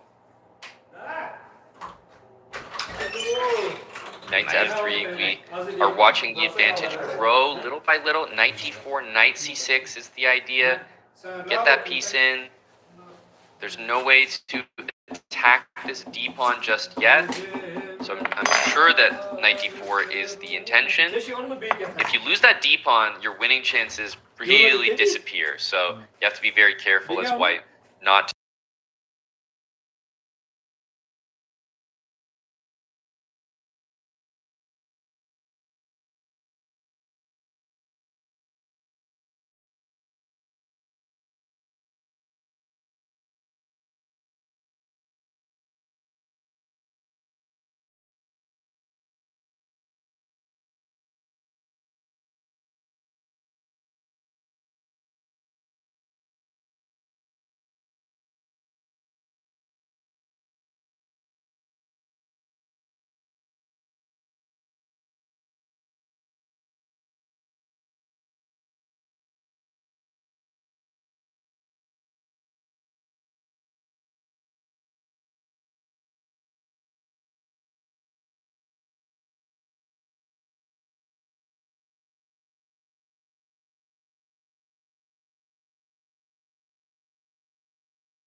And go to f5 or d5. So you're seeing so many of these desirable squares covered. Meanwhile, the knight on c5 cannot be attacked by the rook on d5 or b5, so it's completely safe, cannot be challenged by the knight. This is so far a positional masterclass by Magnus Carlsen as queen c1. I believe that's on the board, right? And that technically that hangs the e-pawn, and I wonder, queen c1, after knight takes e4, are we looking at knight g4 in that position? Yes, knight g4 was something we definitely were paying attention to, just to figure out, hey, it's there, queen check, you could annoy him, knight f6 is coming too, and etc. You better be very, very careful with it. But it's on the board, knight takes e4, and here we go. Stuff is heating up. Magnus is also up time as well. Here we go. c5 in order to take away the square. Knight to g4 on its own is not going to win the game, right? Queen h6 is also not even checkmate. So c5 has been played. This takes away the square from the knight, which is quite a big deal. I imagine Magnus can play something like rook d4, but you know what? It is turning a little bit into a tactical battle. Knight to g4, there's ideas of the rook coming down to b7 or b8, and the queen, meanwhile, pressuring on h6. So it's starting to get into a position that I feel that Yez is a bit more comfortable with. Despite the pawn sacrifice, there are suddenly ideas for the white pieces to come alive. Knight c4 can also be played, rook b6, and the a pawn can be targeted with queen c2 next as well. So I think this one is now becoming a bit more tactical. And again, I want to return to the bird's eye view because we have to keep an eye on not only this game on board one in the open, but of course the women's section as well, as Zhu Jiner against Tan Zhongyi has changed dramatically. Oh my and goodness. Tan Zhongyi can actually win this game. 30 seconds for Zhu Jiner. White was up 2 pieces not so long ago. Now up 1 piece, but the d-pawn is not advancing as fast as you'd like. The blue arrow indicating a move with complete equality. And how insane would it be if Tan Zhongyi actually won this game against Zhu Jiner? That is very likely to be pieces knocked over the board immediately. Just knock all the pieces over and then compose yourself and think about what just happened there. Being up that type of material here, just to squander it, is always some of the worst feelings too as well. Also under a minute here in Zhu. I want to point out, rook h2 move. Why is this move so good? I'll just put it on the board for a second just to show. Rook h1 is obviously an idea. Let's say that you save the rook. Rook to h5, and you pick up that pawn, and that's why this is so critical, James. Winning that d-pawn, all of a sudden, it's like, wait, 1, 2, 3. How many pawns does black have for this piece? Yeah, all of them, in fact. All of them. And it's on the board. Rook h2. She, man, way to fight back. Oh my goodness. Being up 2 pieces to now having to give stuff back is very tough to be in a situation like that. So rook h5 coming back around, as we see. Knight f4 loses material, defending and attacking. Knight c3 saves. There it is. Yeah, knight f4 would lose to rook h1. So knight c3, it seems pretty forcing. And the variation that we're likely to see at this point is rook to h1 and rook takes on b1. You see how many only moves are needed to be played. And I'll just put this variation on the board to show what we're looking at here. The reason this is so critical is I think bishop b3 and knight c3, b4. Finally, black wins the critical d-pawn. And I do not believe that white is likely to win after this. Draw all of a sudden becomes the result that you expect. But no, bishop to c2. Tan Zhongyi does not play rook h1. That looked like a forcing line. I'm starting to wonder, are we even playing for more results as black? Bishop c2 around the g6 idea. Just moving a bishop back into the game. Especially knight takes c4 was a thing too as well. But under 20 seconds here for Zhu. She's going to have to move. When you get that 10-second increment, she makes a move, and it is rook c6. Trade him off, she says. While we're in the midst of this, first of all, rook d5, an incredible move that needs to be played here. I want to point out that Goryachkina is down a pawn in an endgame. Absolutely zero chance of winning for Goryachkina. Meanwhile, Humpy can still win, but it is close to equal in that one. So the winner, if Zhu Jiner can win this game, still, that most likely make her the world rapid champion, but all pending results. Let's stick with Zhu Jiner and Tan Zhongyi right now. It feels like the action is the highest right here. Here we go. Rook check, king c1. Check again, knight. Wait. Repeat? Yeah, well, king c1, this is a draw. What an incredible achievement for Tan Zhongyi to make a draw here. She's actually thinking about perhaps playing for more. Rook takes d5 was available, but rook h1, rook h2.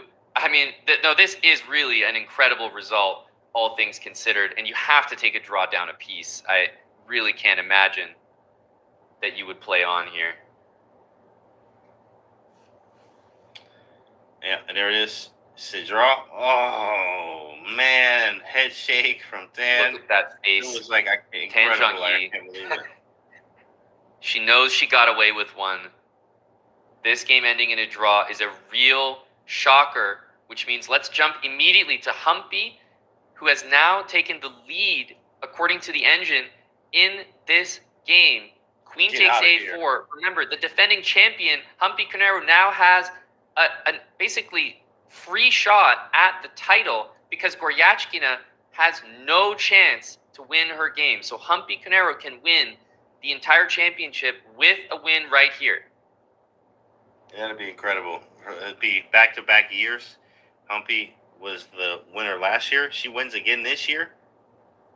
And in this fashion, too. It's crazy. It was meant to be, to say the least. Humpy here is very likely to win the game. The bishop is very bad on a2. Also, I have the queenside majority with the 2 pawns. Pieces look a little bit better, but it's still a little complicated. She also has 40 seconds. They're both low on time. James, we can go to the bird's eye view to get a vantage point on what's happening in the open section, but we definitely can't leave this game with Humpy Canero. Could become the women's rapid champion with a victory here. Magnus slowly improving the lead on his board. 2 minutes compared to 30 seconds for his opponent. It's not an absolute 100% championship for Magnus if he wins, but it would be all but guaranteed. He would only need to draw in the next round in order to fully secure it, as Humpy plays again the best move, queen to c6. Well, guys, chat, what are you thinking? Is Humpy going to take it all? Is she going to take it all once again? Very possible. Big win for India if that happens back to back. Yeah, queen to d3 just played. At some point, I think you want to just play a4. The bishop sneaks in front of the pawn. I think a4, a3 for Humpy is what needs to happen, and there we go. We asked for it, we got it. This is the split screen we've been looking for. Magnus and Erdomus. There it is. Savitha against Humpy. The 2 games that could decide World Rapid champions in each section. Black winning in both games. Humpy, though, dangerously low on time. Yeah, 24 seconds, not to mention 15 for Erdomus. But the position for Magnus is becoming more dominant, as it looks like that was maybe not... Was that queen c4? I think it was, actually. I was thinking maybe queen takes d4 in that game. But no, it was queen to c4, indicating ideas of queen g8 as well you have to be careful of. Rook d1, king h2. There's nothing cool. Knight takes f2.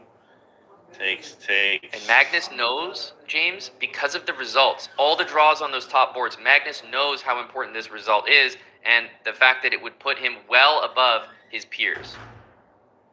Just went for the easy route. I'm up pawn, so I'm going to win this in game. I'm going to take another one too as well. A little bit more difficult for Humpy over there on the other side of the screen.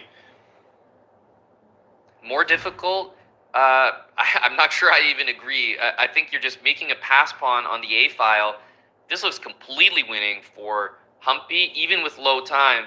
I think that Humpy is poised to become the winner of this event. That outside pass pawn with A4 and A3 for black looks really easy to do. And Magnus Carlsen, I mean, just always showing class when it comes to converting an endgame, a small advantage. This is going to be very likely a win for the black pieces on both sides of the screen here. Nice. Guys, Magnus looking to close it out. 10 points is going to be beautiful on the standings. Great job. He has 2 pass pawns. Obviously, he pushed the other one too as well. Really hard to make the progress for Erdomus.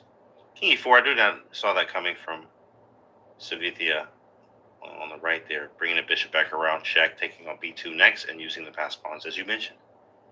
Wow, India did not like that too much, but who cares? Like, bishop takes. Yeah, bishop e5 wins the b2 pawn, so it feels like a great move. However, it does allow both d6 and king b5 to maybe hunt down some of the pawns over there, but I think this is very, very close to winning.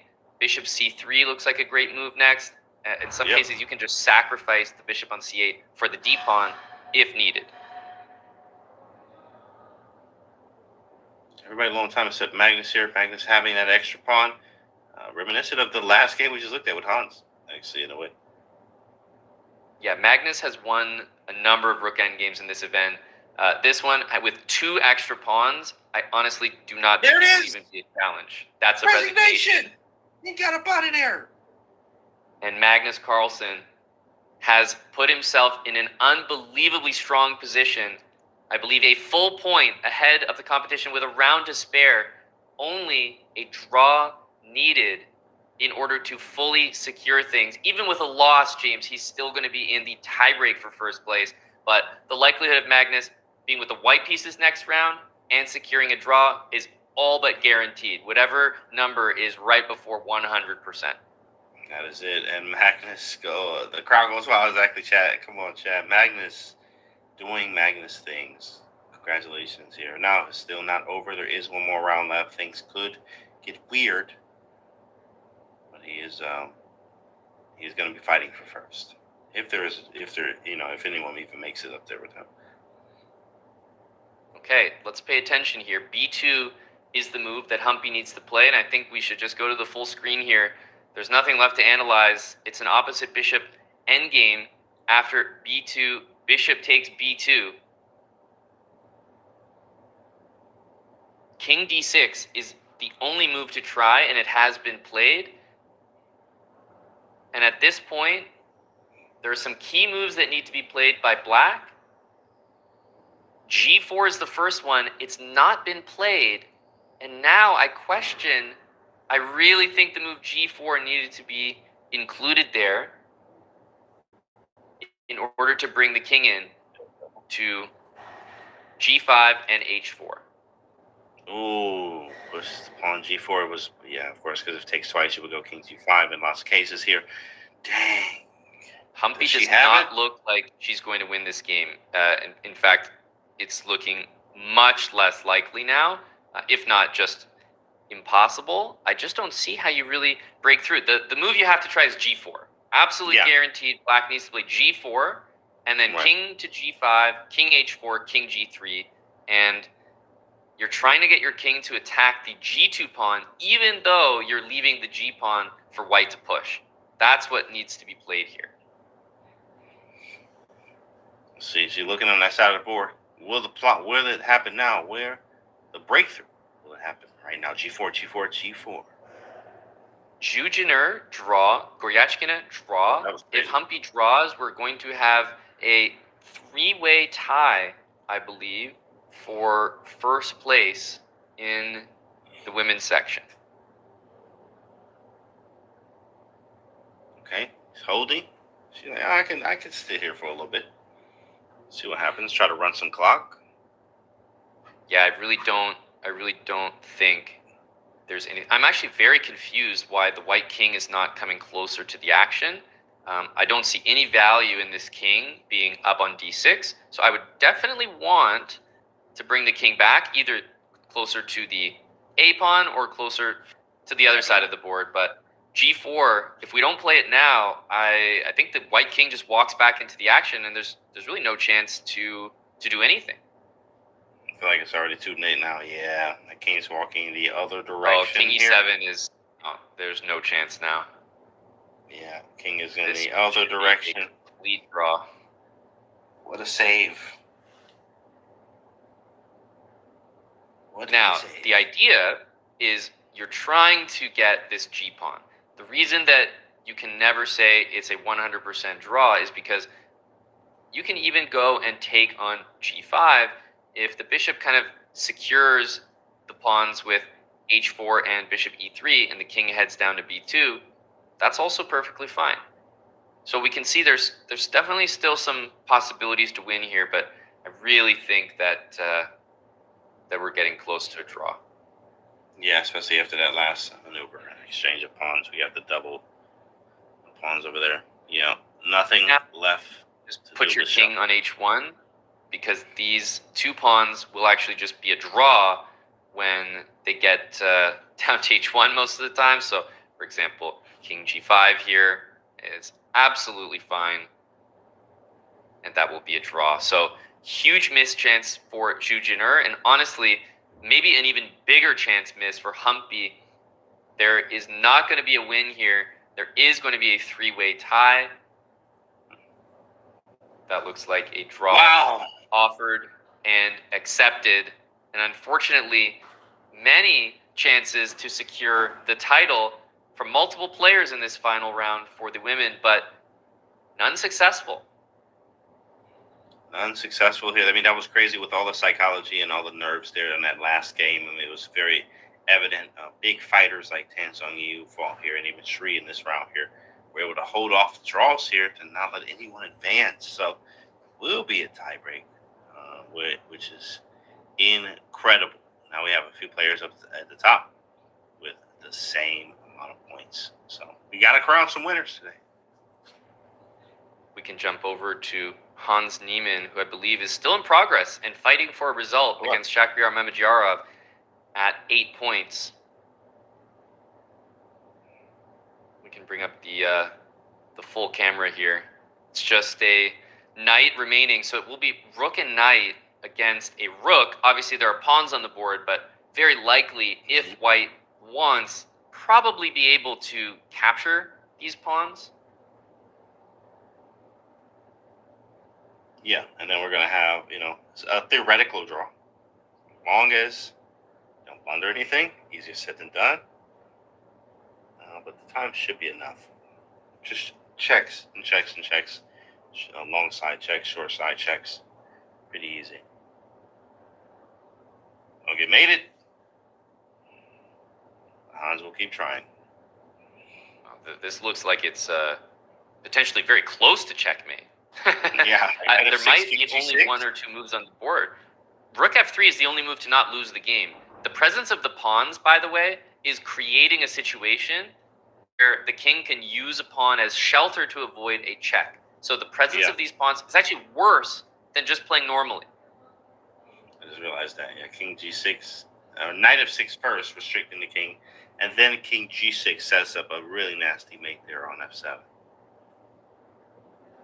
You almost have to play rook f3 and then push the pawn. He pushed the pawn. He decides to push first. I don't think it's the same. Wait, king g6. Hold on. King g6 and knight f6. Mm-hmm. Correct. Same thing. But the issue is what? Because wouldn't we have gotten this the other way around as well if king g6? I'm trying to understand what the difference would have been. Exactly.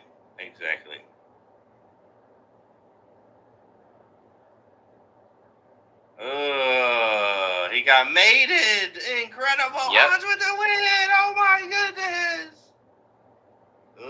A win for Hans Niemann in what shouldn't have been a win, and the smile tells you all you need to know. But that was a really difficult position to defend. It was not clear to me at all. And Mamadyarov actually loses a game that should have been a draw. Hans moves up to 9 points, which is, I'm sure he's very grateful for that. That means a lot for his standing going into the final round. Oh, man. I mean, incredible here, guys. Look at the top, especially in the women's system. Now we've got some tie-break stuff to handle and settle here. 8.5 at the top. Of course, everyone else, that's it. 8, 7.5 looks great. You've made it. Probably the only thing that matters are the top three with 8.5. If my understanding is correct, I've just learned probably the most shocking news ever, which is that only the top 2 women play a tiebreak. That's crazy. And the top 2 is determined on a computer tiebreak. That's shockingly unbelievable to me, to be tied for first and only the top 2 actually compete. But this is what I'm being told. I actually can't believe that I'm even saying that.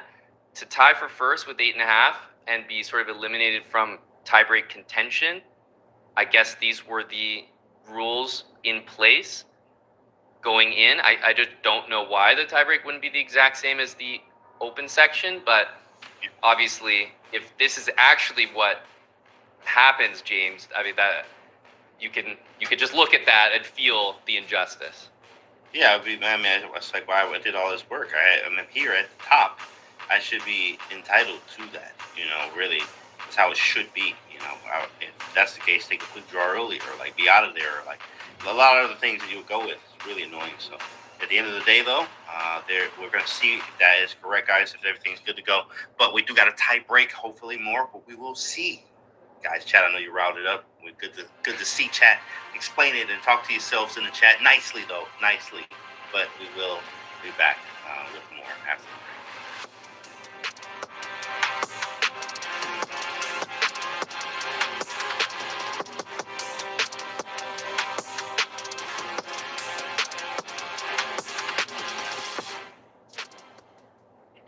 Yeah, I remember this game. Usually there would be a lot of disagreements.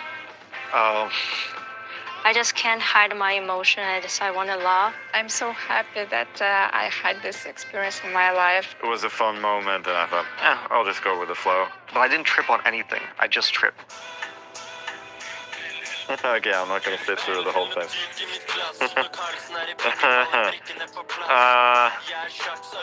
Yeah. So the fun part about this is that Oral-B and Pimplotion, they got word of the fact that I'd been to one of their shows and I was a fan. So they invited me to sing a verse on their new song, which I thought it was quite funny. It was quite well made. Others were generally sent in their own verses for this song, but I would not be able to do that, at least in times before you had AI tools with that. But then they wanted to make a music video. I didn't have time for that. So this was filmed by my brother-in-law Matthias from St. Petersburg when I was there for the World Rapid and Blitz. So yeah, that's a bit funny, and I was just trying to, I don't know, look cool, I suppose, which I don't really. I'm just standing there in a winter jacket, looking like an idiot. If there's many draws in classical, we always get a lot of Armageddon. There were also many days with lots of decisive games in classical. Super exciting to see. And today, I think this is the peak. It was last year in the Norwich as the final round against Lei Tingjie. We know each other for many years, so I tried, just some, chatting, just to have fun. Yeah, everything's good. I think we did many like this with Lei, in the game after game. So I feel it's just naturally before the game. Super exciting to see, and today I think this is the peak. Yeah, actually, now I remember what happened, because she told me some jokes, and when we sit there and we know and what she talked to me, and we just can't hide our emotion, because she talked some really funny jokes, some on the rest day, and when I saw her face, and I just think about that jokes, and I just can't become like a normal person. It's a really old photo. The reason that this happened, this photo shoot, I think it was a New Yorker piece, was because I was the youngest player to beat a Grandmaster at the time in the United States. I had beaten a Grandmaster by the name of Alexander Wojtkiewicz. I think this was in the year 2000. And so we had this shoot with my coach, with Bruce Pandolfini, who was my coach for several years. This was a photo shoot that was done in the rain, which wasn't, obviously that was an accident, but it was very uncomfortable for me, and I was not happy as a kid. The whole time I was miserable. I actually remember just being really miserable during this photo shoot. But yeah, Bruce was a great coach. He was also portrayed in a movie, very famous chess movie, Searching for Bobby Fischer. So yeah, a lot of memories from this one. The recreation was in 2015. So in 2015, I moved back to the US. I would visit New York quite a few times every year. And in 2015, we decided to recreate the photo. I just don't remember where the idea came from. And it was done again in Washington Square Park. If you're a chess player from New York, or even if you've just visited New York, then you probably know about Washington Square Park. It's where all the chess hustlers have traditionally played, either that or Union Square Park.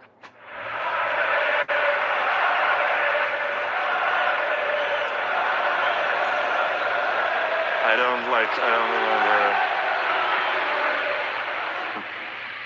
that much, but yeah, that was a fantastic honor, of course. And I remember like being just so nervous with all these people looking, and I had all these thoughts in my head of what I was gonna do once I got up to the ball, and then I just like made a simple pass because I didn't risk doing anything fancy. So that was fun. I've been to a few Real Madrid games, like I did the honorary kickoff in the game in 2014 when I won the World Championship as well, and they were always taking fantastic care of me. So I'm really appreciative of that.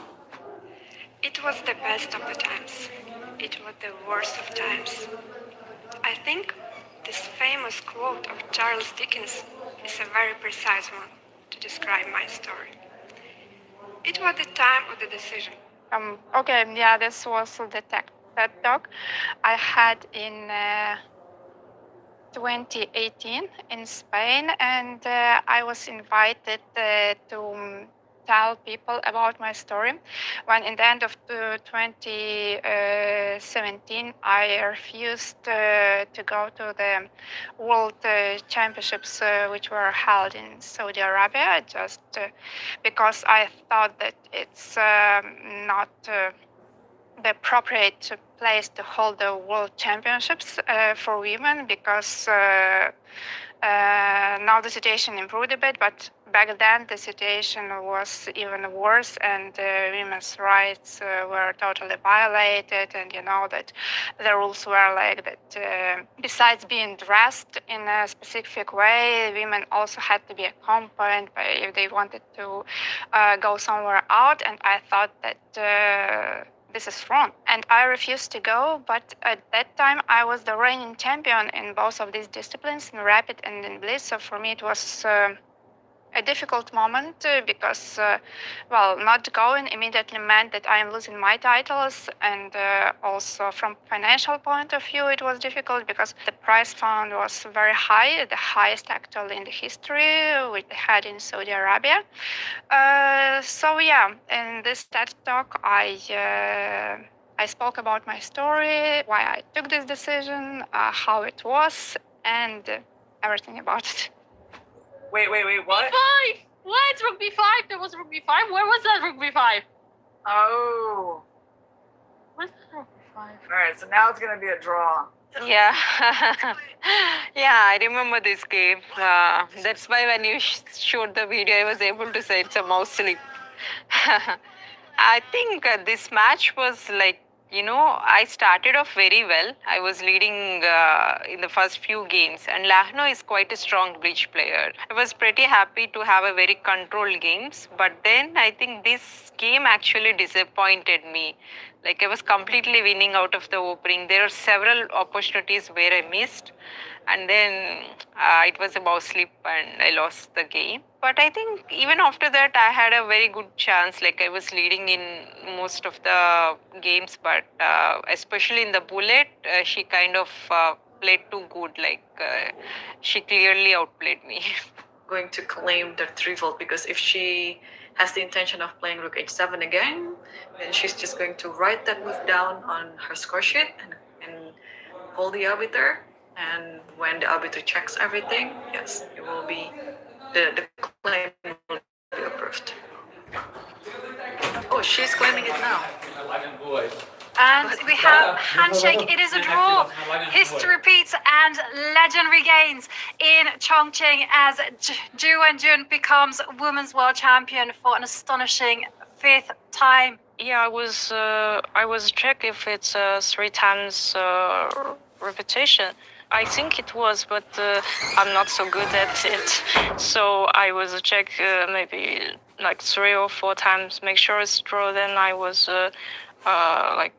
post the clock, and I tried to offer the draw to the arbiter.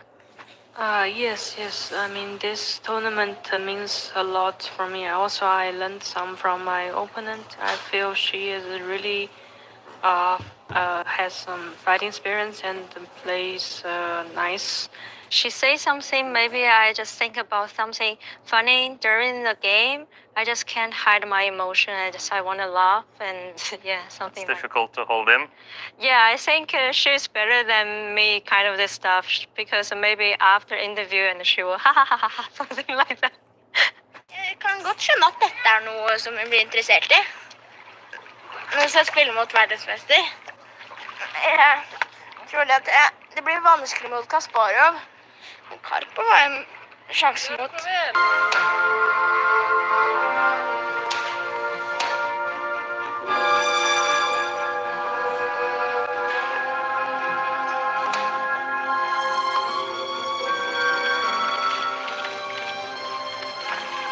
It's a sensation that Magnus managed to beat the former world champion Karpov.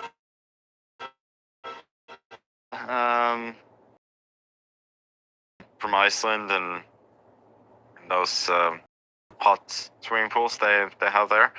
This is from the Reykjavik Rapid and Blitz tournament. I don't remember what it was called, but I was losing a lot of games on that day, and I felt like I was just not on the same level as those guys, so that was a bit frustrating. Vishy, you know, after every game there is a recap. Your recap. So, if it's like 130 moves game. You can do a 6-hour recap. I have no problem. Yeah, it was. It was a great period, and I'm so happy that I had this experience in my life, commentating the World Championship match between Magnus Carlsen and Jan Nepomniachtchi together with the legendary Vishan, and we had really a lot of fun moments and a fun time in Dubai. And this was the longest game of the whole match. There was the time that we were counting. Okay, it's coming closer to 50 moves, and if the piece does any piece move during the 50 moves and there are no captors, then the draw is fixed. And I was like, Magnus, play e4, play e4, play e4, and Vishy was like, no, don't touch anything. And then he played, and Vishy was like, oh my god, the game will continue. But yeah, it was the highlight of the match. This game 6, and Magnus won, and I think it decided the fate of the match after that. There's $20,000 of prize money. What are you going to do with it? Do you have any idea? Oh, no idea, because I don't care about it. When you get it, you'll think about it. Yeah, because generally for me, like chess prize, I don't care about too much, because enjoy playing chess is much important. And also as a top players, if you think about the money too much, you can't perform well. So I think when I say I don't care about it, it's not like I want to show something. I think at that moment, I just want to think about that. I qualify from the candidates from the Grand Swiss, so it's not like emotional about the prize or money, something like that.